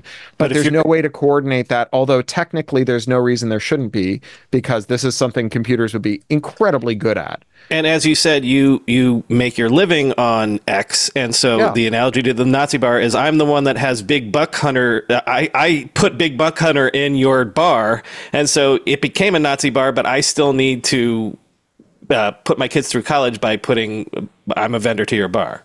Right. I don't know what Big Buck Hunter is. Is that a coin-operated game? It's a video game where, a light gun where you shoot deer. Oh, that one. Like that. Right. Okay. Hey, listen, I was a bartender in the early 2000s. All right. That was a forced analogy that maybe doesn't work anymore. I like it. I like it. Or it could be the axe throwing concession. You get the idea.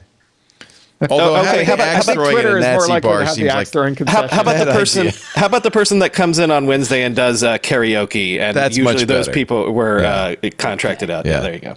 Right. BigBuckHunter.com, ladies and gentlemen. The Big Buck Hunter World Championships 18 are coming up. It was a huge game in the early 2000s. That's all I can tell you. You can go to Joe's on Weed Street in Chicago.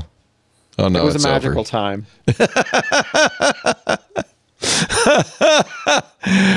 You're watching This Week in Tech with a great panel. Cory Doctorow, Brian McCullough, host of the new Rad History Rad History, show yes. from the 80s and the 90s. And ZDNet's editor-in-chief, the guy at the top, Mr. Jason Heiner. Our show today brought to you by Thinkst Canary. Oh, I love these guys. I've got one over here. It's a honeypot. It looks like a USB, external USB drive. Just a little black box. Got a power connection, an ether connection. But it's not. It's something a bad guy will look at and go, tasty. A honeypot. It can be deployed easily. And if someone is inside your network, you will know. And that is so important. That is so valuable. On average, companies don't know that somebody has intruded into their network for 91 days. That's 3 months a bad guy can use to exfiltrate all your private information, to look around where all your backups are so that when they trigger ransomware, you'll never be able to get back online. 3 months, because you never figured out they were in there. Now, picture yourself with a few Thinkst canaries sprinkled around these little black boxes. They can make files, lure files, that look just like PDFs or docs or spreadsheets or whatever, spread them around. And when a bad guy tries to open one of those files or brute force your fake internal SSH server, your Thinkst canary will immediately tell you, hey, we got a problem. There are no false alerts, just the alerts that matter. Now, I said a SSH server, but your Thinkst canary can be easily, you get a console and a drop-down menu configured to look like any number of things. Mine's a Synology NAS. You can make it a Linux box. You could turn on all the services like a Christmas tree, or just have a few choice services that bad guys cannot avoid, that they will jump at. Leave port 139 open, see what happens. It's fantastic. So, I want you to check this out. Thinkst Canaries. You choose a profile for your Thinkst Canary. You register it with a hosted console. You get monitoring and notifications. By the way, very flexible. Hundreds of different devices. It can be everything from a Windows machine to a SCADA device and when I say it's impersonating, for instance, a Synology NAS, you would never be able to know the difference. Its MAC address is a Synology MAC address. It's got DSM-7 login. It's exactly like a Synology NAS. The only difference is when they try to log in, you're going to get a notification in any form you like. Email, SMS, text messaging. It supports webhooks. It supports syslog. They have an API if you want to write your own. So you set up the Thinkst canaries, and then you wait.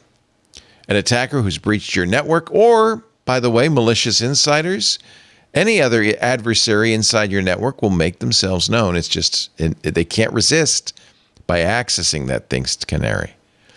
Now, let me give you an idea of pricing. You can go to canary.tools/twit, canary.tools/twit. For about $7,500 a year, you're going to get 5 of them. Now, if you're a big operation, you may have hundreds. Small operation, you might have a handful. Let's say 5. $7,500 a year. You get your own hosted console. You get your upgrades, support, maintenance. I'm going to tell you 2 important facts, though, to add on to this. If you use the offer code TWIT in the How Did You Hear About Us box, you're going to get 10% off right off the top, and that's for life.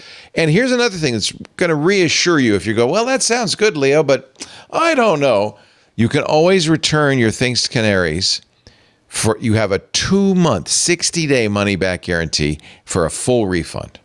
So there's no risk at all. But I do have to tell you, we've been talking about Thinkst canaries for more than, I think, 7 years. That refund guarantee has never been claimed. No one, not once. And we have sold a lot of Thinkst canaries. People love these guys. In fact, if you go to canary.tools/love, you'll see all the love. I mean, people go crazy over these. canary.tools/twit. Don't forget the twit in the How Did You Hear About Us box for 10% off for life. Canary.tools/twit. You know, we always say security is a layered proposition. You've probably got great perimeter defenses, but what do you have to tell you if somebody's penetrated and is now inside your network? That's why you need a Thinkst Canary. Canary.tools/twit. We thank them so much for supporting This Week in Tech. One more Elon story. I can't resist. I just want to know, can your Thinkst Canary be a Whopper emulator out of War Games? So, like, wouldn't that be fun? How about a nice game Shall of chess? we play a game? I don't know. I'm gonna write to them and say I want Whopper. That would be really WOPR. good. I just looked it up while you were talking, and all the prompts are online, so you can, like, I want to play Maximum Iceland Scenario. I love it. I have the sound effects from that movie. I try not to. I'm very tempted. I have a very rich library of goofy sound effects that I created way back when for John C. Dvorak, because he has no attention span. And so he would get so bored when we did the radio show. So I gave him a bunch of stuff so that he wouldn't get too bored. And I still have a few of those. I think. Let's hear. Shall we play a game? Or John C. Dvorak ADHD memorial soundboard. Exactly. And he would, and the thing is, he would drop them in at random. I mean, there were always non sequiturs, That system probably contains a new data encryption algorithm. You'll never get in there. That's one of my favorites, actually. Looks military to me. Definitely military. Probably classified, too. Okay. You're sorry you brought it up now, Corey. No, is that, I don't genius? think you can do that with a canary, Thinkst Canary, but Too bad. I shall suggest it to them. They do, it's like I put like little spreadsheets around that say things like employee payroll information, things like that, That stuff modern hackers can't resist. I guess you could put like 8th grade class grades.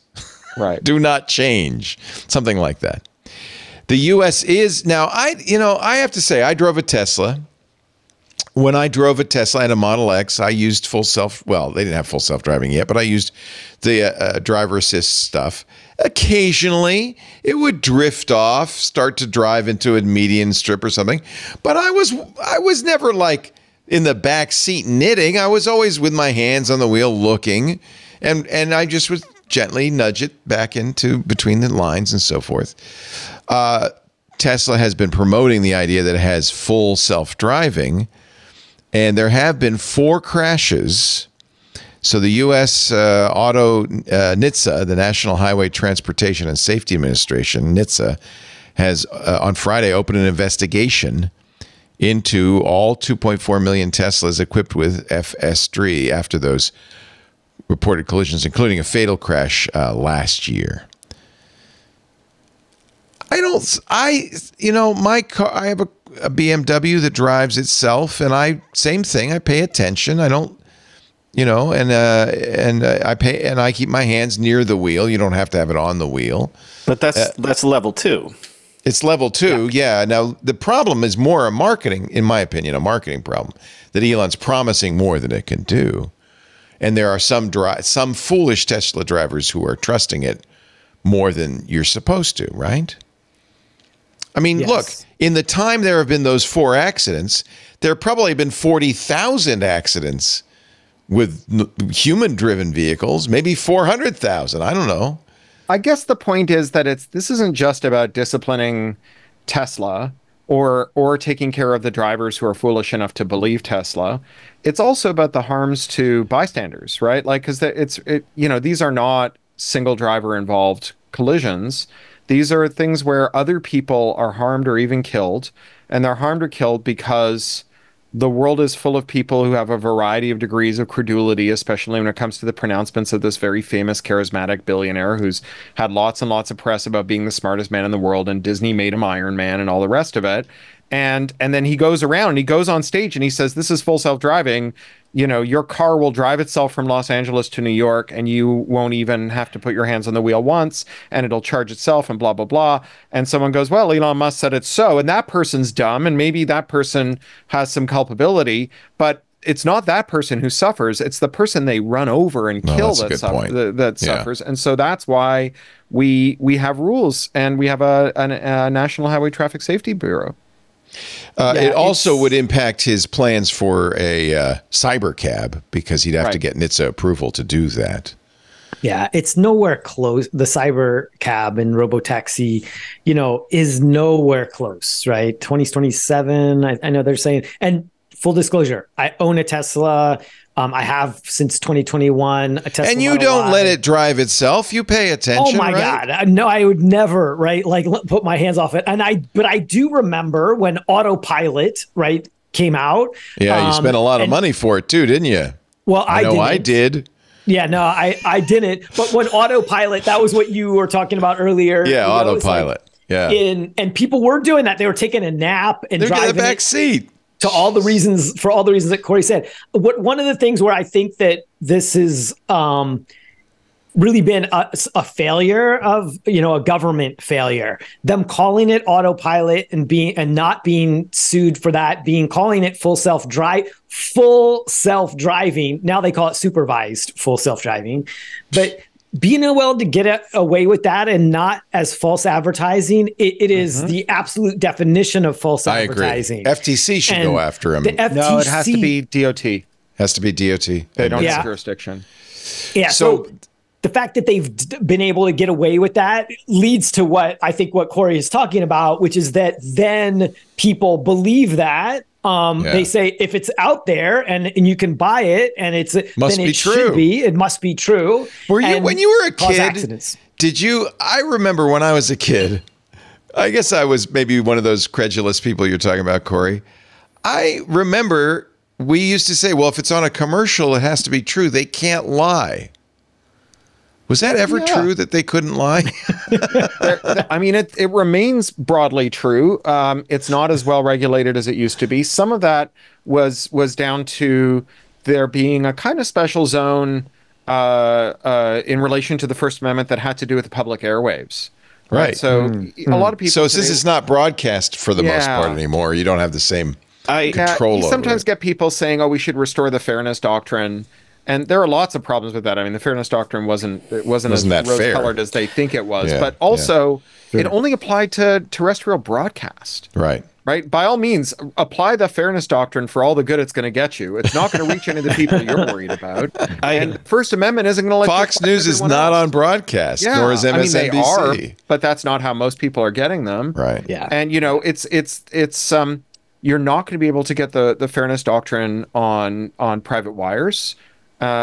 Because it's private. There isn't the same compelling First Amendment. Yeah.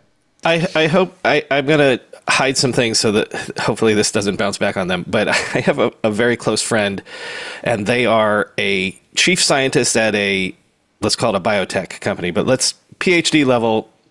And they told me recently this past week that, oh yeah, I drive with hands off all the time, full self-driving. I said, all the time? And they said, yeah, every day going to and from work. And I was like, okay. I thought you were a smart... My BMW does not require me to put my hands on the wheel. In fact, they have a feature where... This seems dangerous. It says, it's faster in the other lane. If you just check your mirrors, we'll move over there. And if you look at your mirrors, it goes and zips over. But it's got a camera looking at my eyes. And if I pick my nose or drink a drink, it says, you're not paying attention. It really alerts me. And there are times when the road becomes confusing to it that it beeps loudly and flashes a red light saying, grab the wheel. So on the highway, you won't do it on a local road, and I think your friends will, and that's part of the problem. The highway makes way more sense. Yeah. But the way it was described to me is they seemed to be fully convinced that this was 100%. And I was thinking in my head, I might do this for 10 minutes or 15 minutes, but on a highway. on a highway as an experiment, but I wouldn't be doing it every day. Well, part of the problem is if you're not paying attention fully, there is a second or two that it takes you to kind of grok what's going on and respond. And so that second or two can kill you because you're not fully paying attention or someone to what's else. going on. Or right? someone. More to the Well, fun. you're right. In fact, so NHTSA opened this investigation because it seems that these crashes happened where full self-driving was engaged during reduced roadway visibility. I'm reading from a Reuters story, like sun glare, fog, or airborne dust. And a pedestrian was killed in Arizona in November of last year, after being struck by a 2021 Tesla Model Y. So you're right. That pedestrian did not sign off on FSD, did not agree to be a beta tester for Elon's driving skills. I don't want to be enrolled in a self-regulated full self-driving experiment held by an auto company, right? Like I opt out of that. Thank you. Right. Yeah. And that's one reason doing it only on the highway is probably a good idea because if you're a pedestrian on the freeway, you got other problems. I mean, but it can also cause a wreck involving another vehicle. That's true. It's a separate set of problems. You know, in automation theory, there's this idea of centaurs and reverse centaurs. So a centaur is someone who has to do something and part of the hard work is being done by the computer. So, you know, you're the human body on top of the horse's body. But a reverse centaur is the other way around. It's when like the robot uses you to do some tasks that it can't do. So like, you know, that would be like you having full self-driving in your car and your car does some of the stuff that humans aren't good at in terms of being attentive, like the thing where it shouts at you when you take your hands off the wheel or whatever. Or if you're about to run into something and so forth. I've got a much less fancy car, but it tells me if there's something in my blind spot when I turn on my signals. Yeah, I think that's good. And that's great. Me too. I've forgotten to do a blind spot check more than once in my life. I love having that feature. But if you're an Amazon driver, you know, your eyeballs are being monitored while you drive. And it's like docking your pay if it doesn't like the way you use your eyeballs. And also if your mouth is open and it looks like maybe you're singing, they dock your pay. And you have singing. Yeah. And you have to meet a certain quota that involves driving really dangerously. But if they catch you driving dangerously, then they dock your pay again. Wow. And like that's a reverse centaur. And I think when we think about this automation, it's really important to like ask yourself, like, is the human helping the robot or is the robot helping the person? Because that's really the difference between, you know, Nightmare and I want my Amazon driver to feel free to sing at all times. Indeed. Can you imagine if your boss came by when you were on your own working at home or in your car and said, you know, Laporte, no singing. This isn't a choir practice. Actually, Benito does that a lot. And the chat room constantly. They do not like when I sing. All right, quick break here, and we will have more with our esteemed panel. You're watching This Week in Tech. Our show today brought to you by NetSuite. What does the future hold for business? Well, you ask 9 experts, you'll get 10 answers. Rates will rise or rates will fall. Inflation's up or it's down. If somebody invents a crystal ball, will you let me know?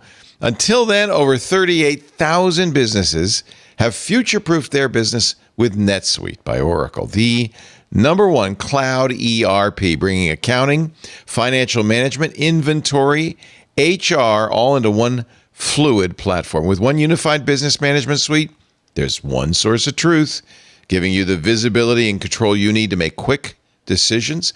With real-time insights and forecasting, you're peering into the future with actionable data. When you're closing the books in days, not weeks, you're spending less time looking backwards and more time on what's next. If I had needed this product, it's what I'd use. Now, I don't use it because I don't need it, but I would if I could. Speaking of the opportunity, I want you to download the CFO's Guide to AI and Machine Learning. Every CFO needs to learn about this right now at netsuite.com/twit. The guide is free to you. Check it out.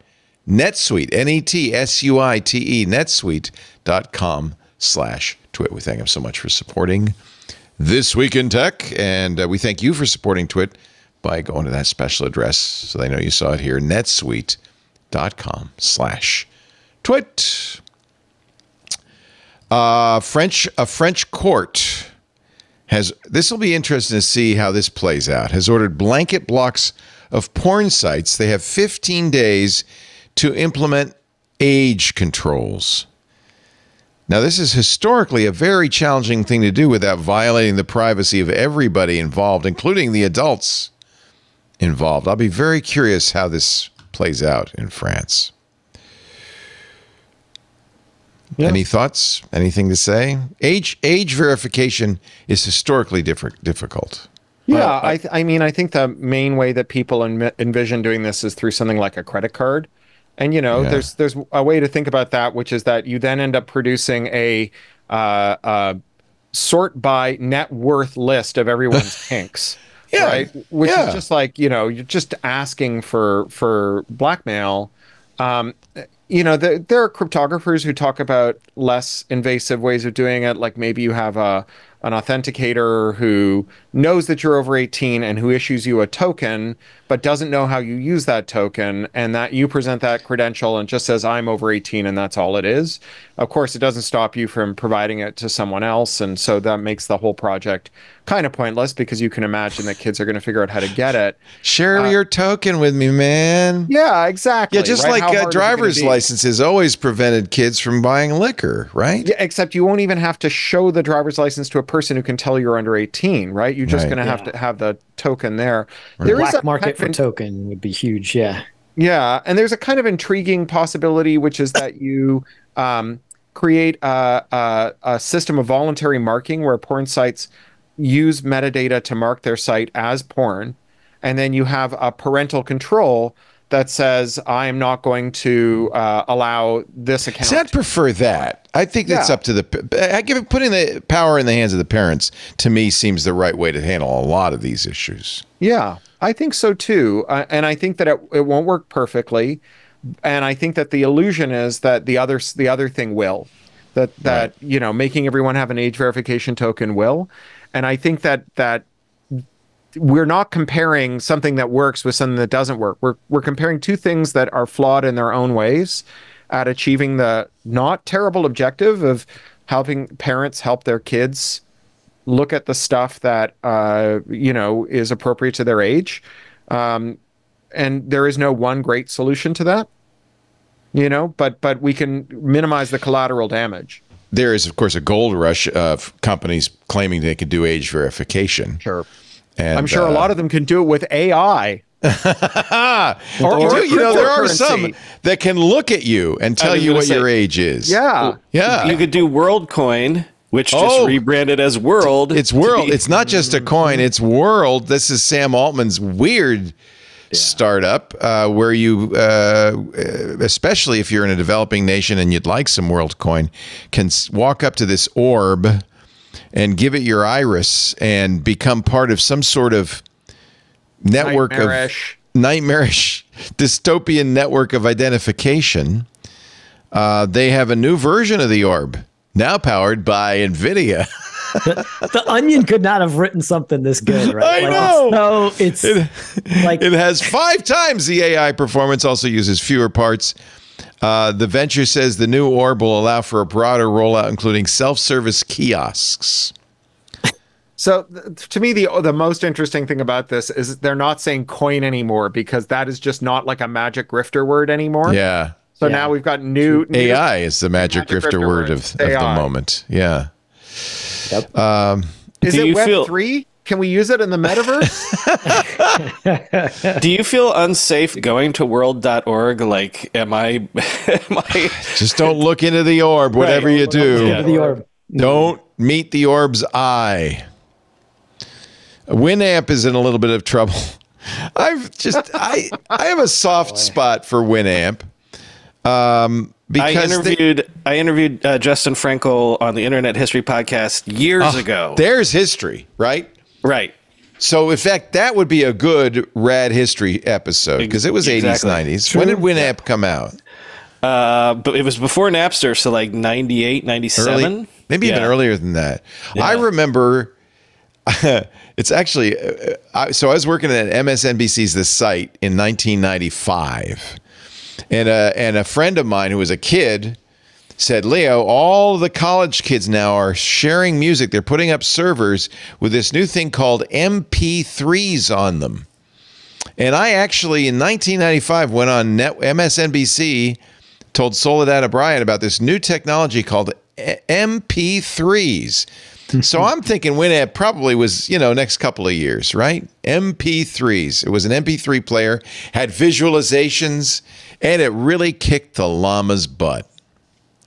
Did Justin explain what that means, by the way? Whipped the llama's butt. Whipped the llama's butt, right. By the way, released in 1997, but Wikipedia doesn't tell me when in 1997. Okay. But there is an Internet History podcast somewhere on the web where he would have told me.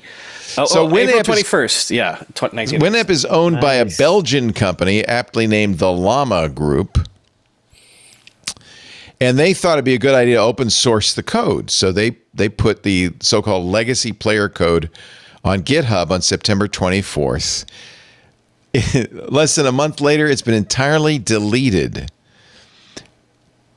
because the license was not exactly collaborative. You may not distribute modified versions of this software, and only maintainers of the official repository are allowed to distribute the software. So it wasn't open source. Justin Frankel actually was asked about it. He said that even if he had some desire to open source it, the license terms are completely absurd in the way they are written. They're terrible. No, thank you. But also, the Shoutcast software, which they don't have a license to, was included in it. So Justin, who wrote Shoutcast, may not have been thrilled about that. Large portions of other projects' code was included in the repository. They may have leaked the source code for Shoutcast server software. They just deleted it, by the way, which means instead of rebasing it, which means if you know how Git works, nothing's ever deleted. So it's still kind of there. Apparently, there were also proprietary packages from Intel and Microsoft. Too bad, because I really love the idea of using Winamp to play MP3s. I was pleased when they re-released it in 2019 or something. Leo, I remember at one point you saying that you had enough MP3s, and you're talking about the ones that the number of songs you had that it would take you like 3 lifetimes. You couldn't listen to all of them if you listened to them continuously throughout 3 lifetimes. That's because I went to Napster and downloaded everything. The whole catalog. Is it has the statute of limitations passed? Is it safe to reveal that now? Yeah. Okay. Lars Ulrich is not going to come to my door and beat me with his drumsticks. Still might. He might. Hard to say with Ulrich, but I have a Framework laptop, one of these user service. Oh, I love the Framework. Yeah. And they upgraded the motherboard again, and so I've got my old motherboard, and there's a Cooler Master case, so you can build a bookshelf PC. Oh, neat. And I'm going to build a Plex server and stick all my MP3s on it. And I'm going to be able to use them again with my Sonos, which now that's the only way you can get your own music onto your Sonos. Which is profoundly stupid. Sonos. Brutal. Hey, they released a new soundbar this week. Yeah, fool me once, shame on me. Fool me twice, we don't get fooled again, just like George Bush told us. I will never buy another Sonos product of any kind. Apparently, they're having trouble selling their headphones as well, mostly because their software is so bad. Oh my God, I can't. So my new Sonos trick is it turns itself on in the middle of the night, the backyard speakers. And That's what you want. It's like, why is there music playing in the backyard? God knows. Oh, man. But if what you wanted to do was play a song right now, 5 seconds from now, impossible. Yeah, right. Absolutely impossible. Oh my God. Man. Yeah. We actually figured out that the Sonos amps, I had a bunch of in-ceiling speakers of the Sonos amps in our house. We're sending gigabits of broadcast packets throughout the network, killing it. I couldn't figure out why the show was just stopping in the middle. We finally figured that out and took the amps off. But it was the Sonos. It was the Sonos. Yeah, our audience loves Sonos. Like, it's been a long time thing, and it's been really interesting how it is just completely, flipped in. It was so cool. When it first started, we all had Sonos, right? 18 months ago, 2 years ago, if you had said, what are you most passionate about? Brian, do one of those things, what's in your house, what's in your bag, whatever. I would have been like, yeah, obviously Sonos is how I listen to music. And like the craziness with how that they've destroyed that. Is there anything to take its place? Is there anything that like is the next Sonos? Apple has a thing, I think. Apple. In fact, they say, and Gurman says that next year Apple's going to kind of re-enter the HomeKit market with a new, improved, and better than ever. I have just as much trouble with Siri, to be honest. I will talk to Siri in one room, and there's a little HomePod in the corner here, and she'll respond here for some reason. It's just annoying as hell. Let's see. Are you going to buy a color Kindle? I'm guessing, Corey, that you do not use Kindles. I don't, not because they're proprietary, because ultimately most things are proprietary, but because I don't like reading long form off of screens. That's fair. You like paper, huh? Yeah, I don't want to have to like exercise the monk-like self-discipline to stop myself from hitting Alt Tab and seeing a guy put a lemon up his nose on TikTok. I want to be like, I just want to like have a thing that does nothing but like. I don't think you can watch TikTok on your Kindle. I think you can probably do distracting things on your Kindle. You can do distracting things. Yeah, they now have some color. I actually got the Libra Kobo color. And, color on e-ink is very washed out. This looks much better than it really is. It's very washed out, but I like it. They said that they did a lot of things to make the refresh better and all that good stuff. To get back to my... This is Panos Panay's work, by the way. He former chief at Microsoft for Windows and hardware. He's now... It is interesting that they finally did color now after all these years after he came in. Yeah. But if you... To go back to what's in Brian's bag, what's his favorite gadget, I live on my Kindle, and the thing that is killing me is that they're killing the Oasis, so now you have no Kindles without physical page turn buttons. And I know. Every time I say this... That's why I got the Kobo. Every time I say this, people are like, why is that so important? Well, because to lift up your finger to turn a page... Well, but Brian, if you turn a page on a regular book, you got to... I know, but if you can just leave your thumb on the device and not have to tap the screen 1,000 times when you're reading a book in an hour. With you. That's why I switched to Kobo, and thanks to Calibre, I was able to move all my Amazon books over, and now I have buttons again. Yeah, I also Kindle Oasis. The one thing I wish that they don't do, because for the same reason, the physical buttons much better. But I didn't, when I bought it, I did not get the cellular version, and now they don't sell the cell. And so when I'm traveling, it's like I have to turn on the hotspot on this is a first world problem, but I have to turn on the hotspot on my phone and like, and then connect the Kindle to it to like sync up with, my reading and so it's definitely a first world problem, but I wish that I had gotten it. I've even looked on eBay of like, maybe I could get one of the old versions, of it that has it. So, I wanted a device I could read a book and then switch over to TikTok and watch a kid stick a lemon up his nose, and that's why I'm using the iPad Mini for all of my my reading. Yeah, I have a phone and I have a computer, and the tablet. I have owned many tablets in my life, and not a one of them has ever been useful to me in the slightest. I keep hoping. I actually got a Scribe because I thought it'd be nice to write notes and stuff. You know what I end up doing? Listen, I can't read books, Corey, because I'm too old and my eyes aren't good, and it's just do what I did and get Cyborg eyes. Yeah, maybe I need your eyes. I'm gonna get my new eyes. Get your eyes lasered. Because what happens is I'm reading it, it just falls on my face, and it's just no good when I fall asleep. So I do audiobooks now almost exclusively. I do a lot of that too. I love audio. Libro.fm, DRM free. I have an underwater MP3 player. I stick them on there when I swim every day. I swim a mile a day at the pool across the street. Wait, can you give us more details about what that means? The underwater MP3 player, like, so are they aftershocks? What are they? One of these things? Yeah. I used to use these no-name Chinese ones from Amazon, and they got progressively worse, which was very funny. But anything that you use underwater eventually breaks. So they've got a pretty short duty cycle, like maybe a year if you use them every day. They're bone conduction, though. They don't go in your ear. They go, no. The other ones did, but these ones, they're bone conduction. You just put flanged head earplugs in, which I use earplugs when I swim anyway. Yeah, and so that muffles the water sounds. And so actually, that would work really well. Come to think of it, yeah. No, they're great.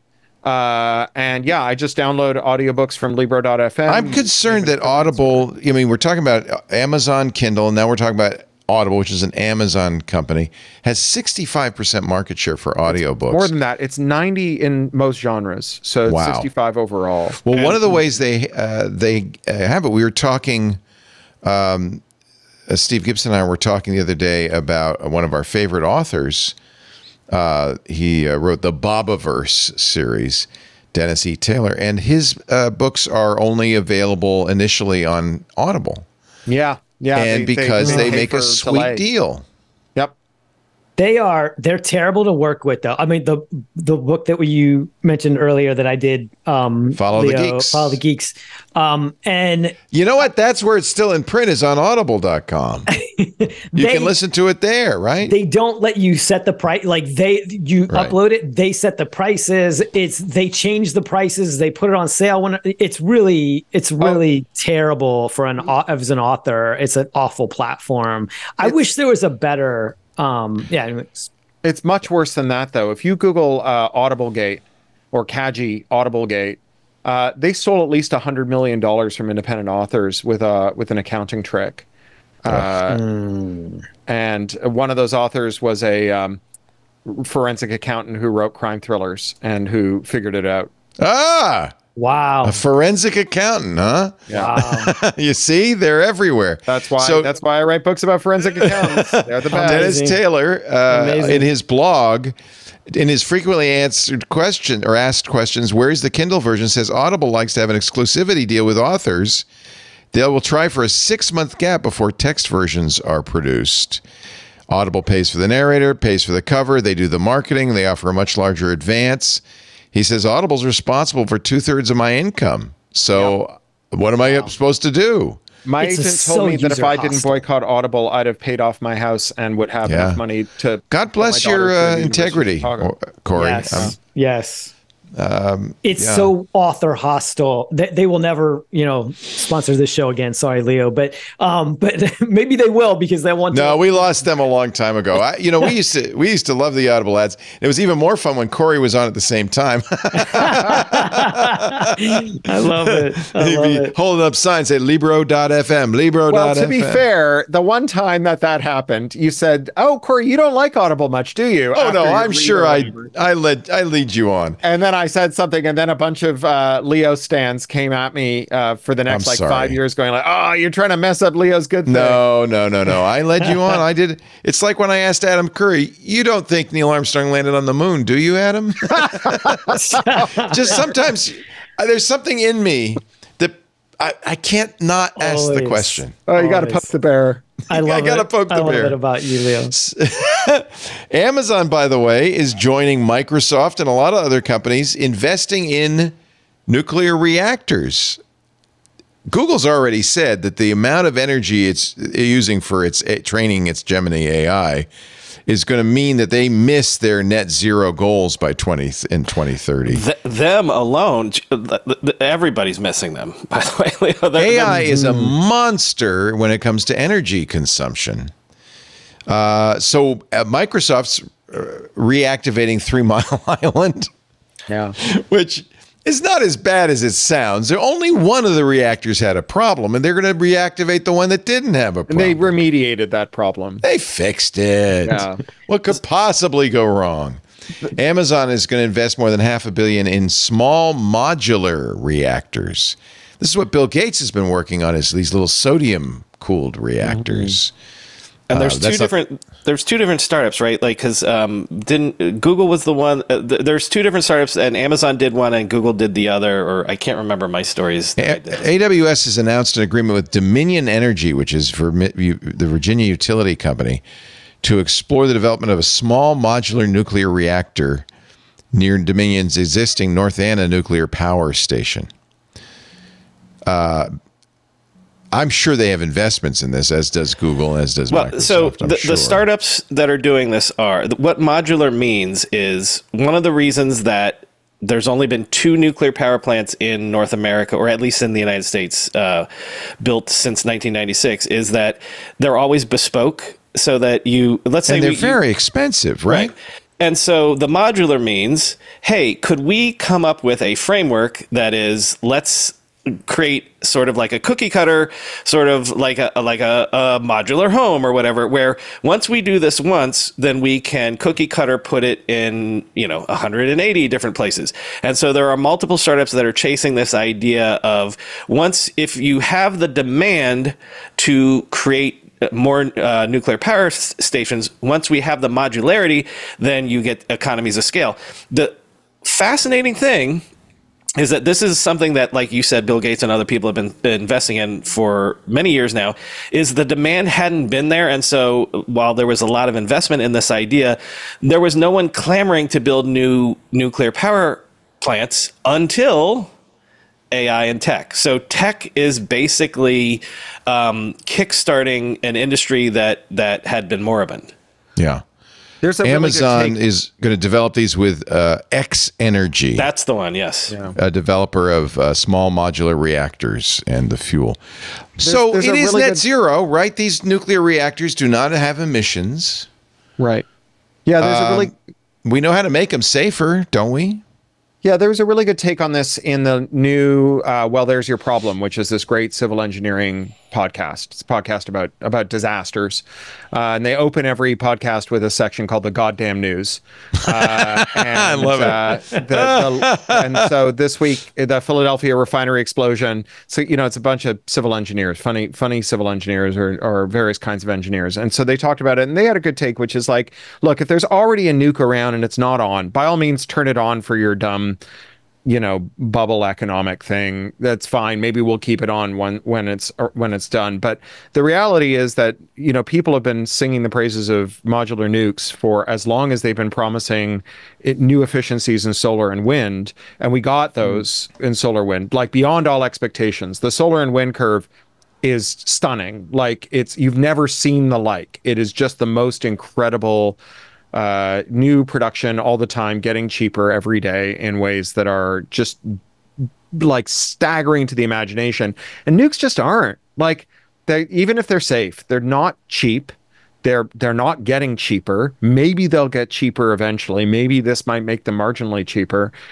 Maybe if that happens, then the residue from this bubble bursting will be that we get some cheap nukes after we stop trying to cram AI into everything. In the same way that, after WorldCom's fraud collapsed, at least we had a lot of fiber in the ground that now we're lighting up thanks to the bipartisan infrastructure bill. But it's such a Rube Goldberg machine. And really the only reason they're doing it is greenwashing.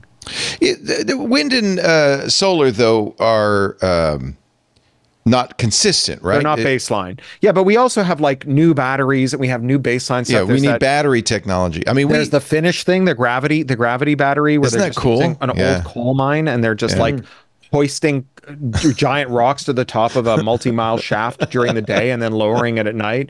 And every abandoned mine in the world has a high availability electrical connection because you have to, because that's how mines work.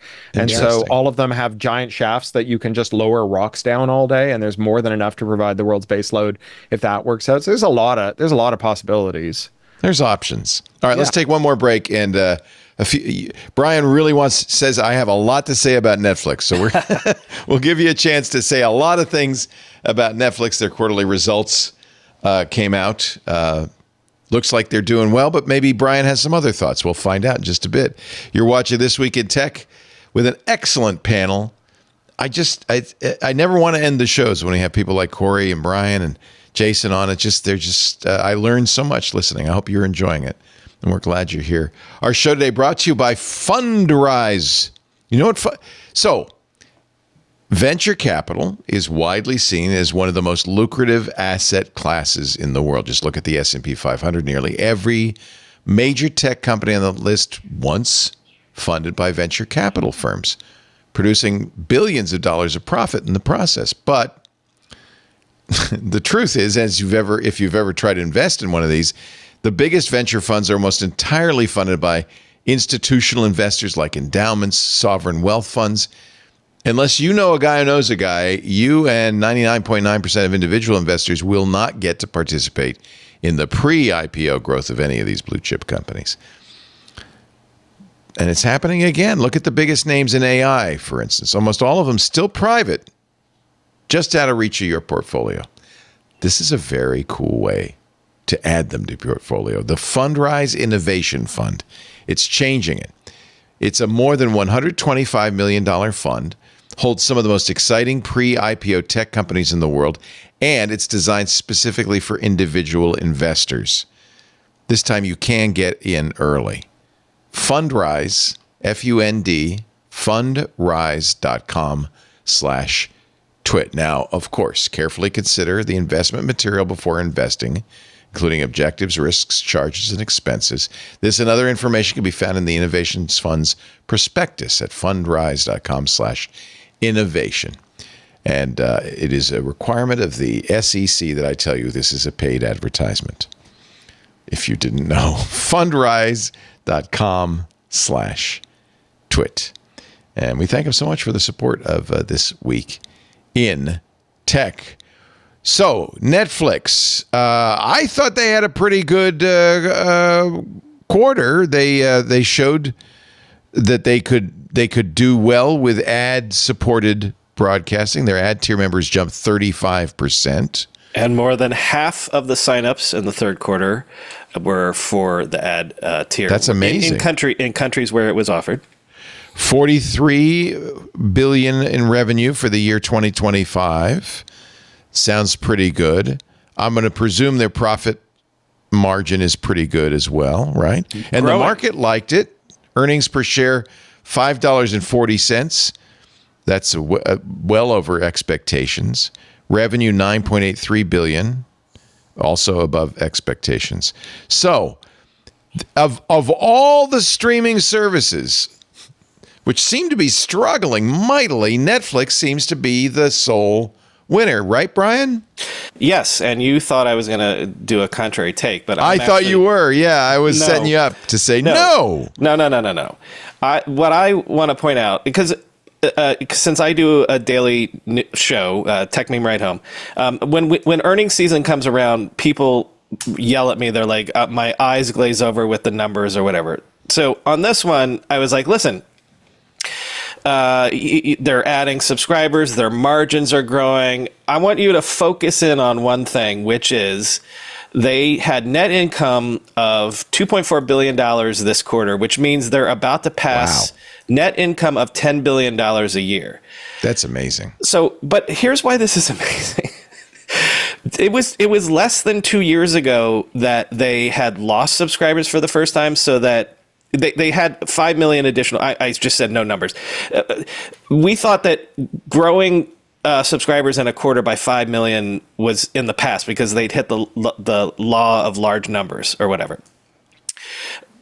But also, if you're doing $10 billion a year in income, that is more than anybody in Hollywood is doing. Now, all of these Hollywood studios are under conglomerates, so they have theme park things. They've got, but the movie business per se, the movies and movie theater business is terrible. Well, what I'm saying is Netflix won, and this is the point that I want to make. Which, okay, Brian, you're saying it's game over? Well, here's what I'm saying.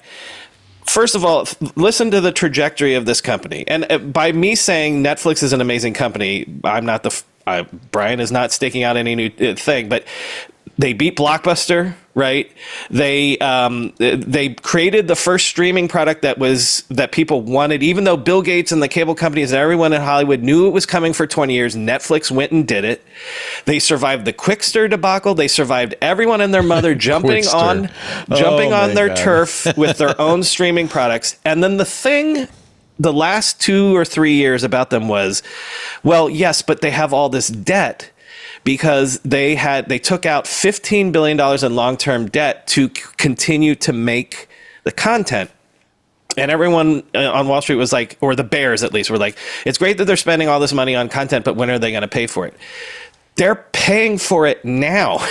They're going to make $10 billion this year in profit. They only have $15 billion. So what I'm saying is, remember, like, we'll bring it back to like Elon and Tesla. When Elon in 2008 was saying what his long-term plan was for when Tesla would be profitable and will take over and whatever, and electric is the future. Netflix said to us, 15 years ago that this is how we're going to take over Hollywood, and they've done it. And so the global box office for last year was only 33 billion, 34 billion. So and that's revenue. Yeah, that's not even the profit. That's revenue. So their profit is 1/3 of the global. That's box amazing. Office. Now, so here's a larger question. I mean, good on Netflix, but is it over for movies, motion pictures, going to a theater, sitting in a theater, watching motion pictures? That was my second point. They've done this sort of in a jiu-jitsu way because they encouraged everyone to try to be like them and bankrupt themselves. Right? So all of the Hollywood studios have tried to be like streaming, and now they are not responsible for the global pandemic, but now, like you're saying, that was certainly a catalyst, but the going to the movie theater is maybe something that doesn't exist anymore. So they literally could be the only one left standing in 10 years. They could be the one app for entertainment. Which is where they were going originally. But I'll give you an alternate take on this. Okay, do it. They spend the most money to have the worst catalog of content. they're but it works for them, doesn't it? It works for them, but I think that they are, the content business is a hits business, and they are a whole service full of filler content, of the second best stuff that you'll watch when you don't have anything else to watch. So great, you're the stuff that you watch when people don't want to watch the stuff on the other services that aren't making money and that have struggle with their business model and all of their operations and all of that kind of thing. But they're not your first watch. They're your sort of what you watch when you don't have something else good. But here's the point: you never cancel it. And also, I have two retorts to that. Sure. Which are, number one, what you think is the crap content now would have been like what you would have called Goonies or whatever you would have called crap content 30 years ago, 40 years ago. As they're creating a library of content, it'll be the evergreen content like The Godfather or whatever that you're saying they don't have right now. But also, wait 18 months, 3 years, when all of the other players in streaming throw in the towel, they will start relicensing to Netflix, and they know that. And certainly so Netflix will have the catalog. Here's why Netflix wins, because there's always something to watch on Netflix. It may not be the one thing you want to watch, but there's always, and really that's how people watch TV. They sit down. It's not destination. It's not appointment programming, no matter what the networks want you to think. They sit down at the end of dinner and they say, what's on? And Netflix is going to win in that situation unless, Apple TV can do better or Disney Plus can do better. I'll be honest, like I made that argument, but I want to like put my cards on the table. Like I really don't watch any of them. Like I watch YouTube, but then that's really, don't watch any that's an interesting point, because isn't that really the future of consumption? 100%. Yeah. I mean, nobody under 40 watches anything but YouTube. You're just an outlier, Jason. And also, like the Pluto TVs of the world, you're saying what's on that they are and they're free. They're killing it right now. Yeah. Anything that's doing like that free with garbage, what you would call garbage, but what you're saying is right. True. Will they survive a federal privacy law? Whom are we talking about? Any of those free to view. Because the federal privacy law is in the offing. Too many people want it. We haven't updated privacy law since 1988. The last consumer privacy law Congress passed is the Video Privacy Protection Act that makes it a crime for video store clerks to tell newspapers which VHS cassettes you have. Well, and I think we've learned from the National Public Data breach that we are really being owned by these companies. No, it's grotesque, and like there's people who want a privacy law because they think, Facebook made Grampy a QAnon, or Insta made their kid anorexic, or it's why. So you think that we're actually going to have a comprehensive privacy law? No, we keep getting a string of bills, each of them unacceptable, each of them better, and each of them getting closer to the line. I think the writing's on the wall. I think that. And so how does that hurt Pluto? Oh, well, if these are data broker driven services, right? If they're just like riddled with surveillance, and the way they make their money is by spying on us, then will they still exist if they're not allowed to spy on us? So they're ad supported, right? But they're not ad supported. They're data supported, right? Like the ads are one thing, but like I don't know about Pluto specifically, but a lot of these free to use video, like Amazon's free TV, for instance. Yeah, and there's other ones that are like just I read about like what are all the millennials watching now, and I'm like I've never heard of these. Yeah, and Freevee. Freevee, yeah. And they're super data hungry, and it's what all the TVs are built around now too. So all these True. TVs are just terrible. Like TVs are like the worst category of consumer goods we have, TVs and cars. And so, you know, like there's not a one being made that's fit for service in terms of its privacy. It's funny, people are worried about their Amazon Echoes or their Siris or their Google listening to them. Guarantee you your TV's listening to you and watching. I don't know if they all are, but certainly, you know, Cox, there are all these leaked slide decks where they said, oh, we're listening in on smart speakers and we're using that to target ads. We're sure it's not Amazon doing it. It's a Samsung. Yeah, or just these like off-brand ones, because Cox is a cable operator, and I bet they've got deals with you know TV companies you've never heard of that'll sell you an 80-inch television for $60 on Prime Day. And Amazon got in that business themselves, yeah. And all of a sudden, these TVs are equipped with cameras. Yeah, don't you want to zoom from your TV? No, no one's zooming. And also, don't you want your TV to know when you've walked away during an ad and pause the ad until you come back and sit down again? Well, I presume you don't connect your TV to the internet. I just buy monitors. I don't buy TVs. Yeah. I don't like smart TVs. I would just buy monitors if I could, but they're not the same quality. I mean, I have a 55-inch OLED, but I don't think I can get a 77-inch OLED. I don't want a giant TV either. I mean, most of our living room wall is covered in, you know, framed art, and then there's a TV that's, I don't know, like 40. Oh, you're some sort of hippie. I see. My wife would like a bigger TV, but you know, this is the compromise we've settled on, and mostly she uses it for gaming. She's a former professional gamer. Serious. She was the first woman to play Quake for England. And she's playing COD all night, screaming at her friends and having a great time. Quake for England. Yeah. It sounds like a motto almost. Yeah, exactly. Quake for England. Quake for England. England. That's what everyone the English colonized did. They quaked because England was coming. They quaked for England. Don't panic. Quake for England. Corey, I am excited about your new book. When is that going to come out? So this book, where'd I put it? This book, Picks and Shovels, out February the 15th, I want to say, and I'll be touring West and East Coast and maybe some Midwest days as well. Nice. But if you want to read it, you should probably pick up Red Team Blues and The Bezel so that for completeness, you have read the entire.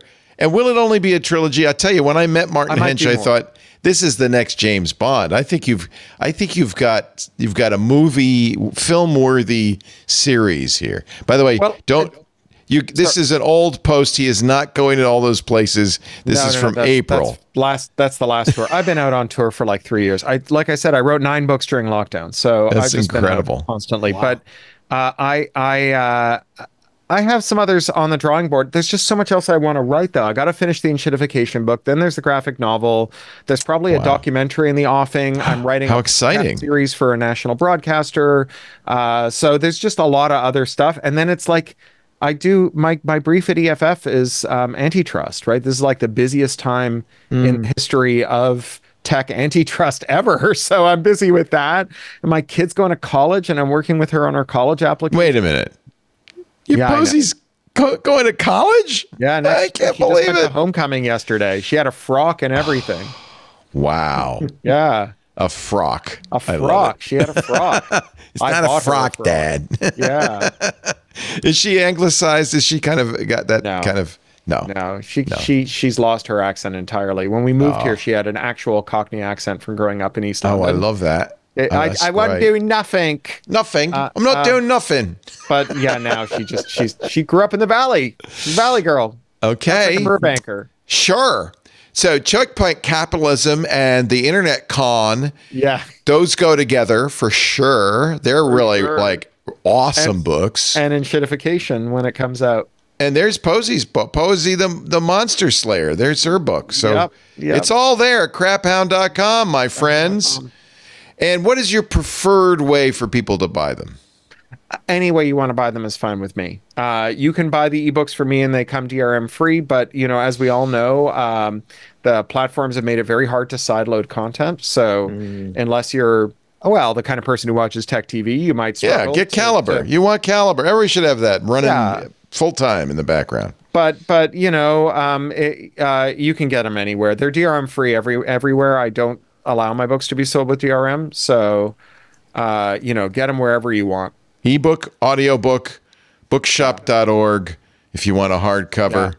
The audiobooks are not available at Amazon because they require DRM on Audible. It's not optional. It's optional for the Kindle, but not for Audible. But you can get them at Libro.fm, Libro.fm. Yeah. You get to nominate your favorite local bookstore, and they get a little piece of the money every time you buy something. I love them. They're just absolute mentions. We didn't mention the Internet Archive. You mentioned it a little bit earlier that some of your stuff is there. But it's they host my podcast, so my podcast is offline right now. They are slowly getting back up and running. Yeah. They got another note from the hacker saying, "Hey, I still have your email and your Zoho account. You might want to fix that." I feel so bad for them. As Brewster Kahle said, somebody wanted to kick the cat. Don't do it. That's terrible. And it's an opportunity. I say this I've been saying this every week for the last few weeks to donate to the Internet Archive. Good time to give them money. I give them money every year. Sure. And my wife's employer matches our donations. Oh, so that's nice. We double it up. Oh, that's nice. Yeah, it's such an important resource. As are you, Mr. Cory Doctorow. Thank you so much for being here. It's been 25 years, I think, we've been hanging around now, Leo. Isn't that awesome? Yeah. We did our 1,000th episode a couple of weeks ago. 1,000th. That's a lot of podcasts, Cory. Wow. Oh, you know what I meant to tell you? What? Picks and Shovels has got a cameo from your friend and mine, Suzanne Stefanik, who worked with you at Tech TV. Yes, she ran our website. She's one of my Burning Man campmates, and she was Jello Biafra's roommate in the 1980s when this book was my written. God. When she's now a DJ, does a wild kind of rock show in public radio in the Midwest somewhere. Yeah, in Wyoming, I think. Wyoming, yeah. That's the Montana.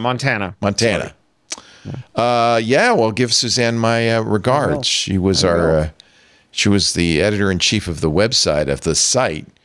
And tell her if she wants the old site sign, I have it right here. I fixed it up. I don't know what I'm going to do with it. Got a big place in the yeah, you need a big place. My wife won't let me hang it up. She says, "What are you crazy? It'll hit you in the head and you'll die." It weighs like 100 pounds. It's huge. Maybe, I don't know, maybe Jason Heiner would like it for the new ZDNet offices or something like that. Jason, editor-in-chief at ZDNet, always a deep pleasure, my friend. Thank you. We asked Jason if he'd be willing to not only be a regular on our shows, but fill in for me from time to time, and you very kindly agreed to do that. So always a pleasure. You will see more of Jason on our network, and we're very happy about that. Learning from people smarter than me, and it's always a great chance to do it here today. That's why I've been doing this for 20 years. What do you think? I'm not doing it for the money. I can tell you that. I'm doing it for the brain power, the brain stuff. You guys are amazing. Same for you, Brian. Good luck with the new podcast, Rad History. Everywhere you get podcasts. What a great idea for a show. I love it. Right now, if you subscribe or listen right now, John Gruber and I talk about GoldenEye 007 on Wednesday. Always a favorite. Always a favorite. It'll be Calvin and Hobbes, and then I think we're going to do, I'm trying to line up something about Rick Moranis with somebody that worked with him, the career of Rick Moranis. Nice. And of course, he continues to host the Tech Meme Ride Home every day. Well, certainly Monday through Friday, and not occasionally on the weekends as well. Bonus episodes, yep. Bonuses. Thank you, Brian. Thank you, Jason. Thank you, Cory. What a pleasure. What an honor to have you on. We'll see you soon. Take care, guys. We do Twit every Sunday. We stream it now live. You can watch us from 2 p.m. Pacific, 5 p.m. Eastern, 2100 UTC on those 8 different platforms I mentioned, YouTube and Twitch and X.com and LinkedIn and Facebook. Yes, we're on TikTok. I don't know. What, Benito, when we're on TikTok, are we all squeezed into just a little narrow vertical window? How does it work on TikTok? I'm actually not sure. I should check. Maybe there's big black bars top and bottom. I don't know. Get in touch with me. There are some platforms that make this very easy if you have multiple video feeds to stack them on top of each other. Oops, I'm sorry. I just every time I go to TikTok, it autoplays. It drives me crazy. I think Everybody we use loves autoplay. We use AI to do our. By the way, our TikTok feed is called TwitTok. Get it? My point is check like it out, and it's landscape. So we are. It's landscape. Normal. It looks okay. normal on the website. It looks normal. Yeah. Okay. So what I'm saying is that there are many there tools are big now. black bars. Good Lord. Many tools now, if you have a multiple video feed, to put them together, to stack them, to make them look nice on TikTok and Instagram nice stories to know. too. Yes. Nice to know. Yes, we will be in touch. Thank you, Mr. McCullough. And thanks to all the people who are chatting on all of those platforms. I do see all the chats come in. I have a combined chat room I see all your comments, and I appreciate them all. Thank you. It's really nice to have you. 1,239 people watching. But, of course, most people watch after the fact. We put all of our shows up on the website, twit.tv. There are YouTube channels for everything that has video anyway. So if you go to twit.tv, you'll find links to the YouTube channels for each of the shows. But the best thing to do if you really want to get those shows is to subscribe, because that way you'll get them automatically the minute they're available, and you won't have to think about it, and you'll have something to listen to on a Monday morning. Please join the club. We appreciate it. All our club members, thank you for your support, and we will see you all. Wait, one more thing, Leo. One more thing. Benito. Oh, Benito, I forgot. Yeah, we'd like to have everybody go to twit.tv/best of, and you can contribute clips to our best of. This poor guy has to put together a best of episode every year for Christmas. Yes, and he wants your help. If you want to contribute clips to that, you can go to twit.tv/best of. Yeah, so if there is a moment in any show this year that you remember and you're excited about and you think would be good in the best of, probably about 8 minutes from this show, just go to twit.tv/best of. Thank you. I almost forgot. Thank you. He's the guy who's got to do a lot of these, so I appreciate your help. Make Benito happy. Thanks for joining us, everybody. We'll see you next week. And as I have said now, for 20 years, another Twit is in the can. He's Bye-bye. amazing.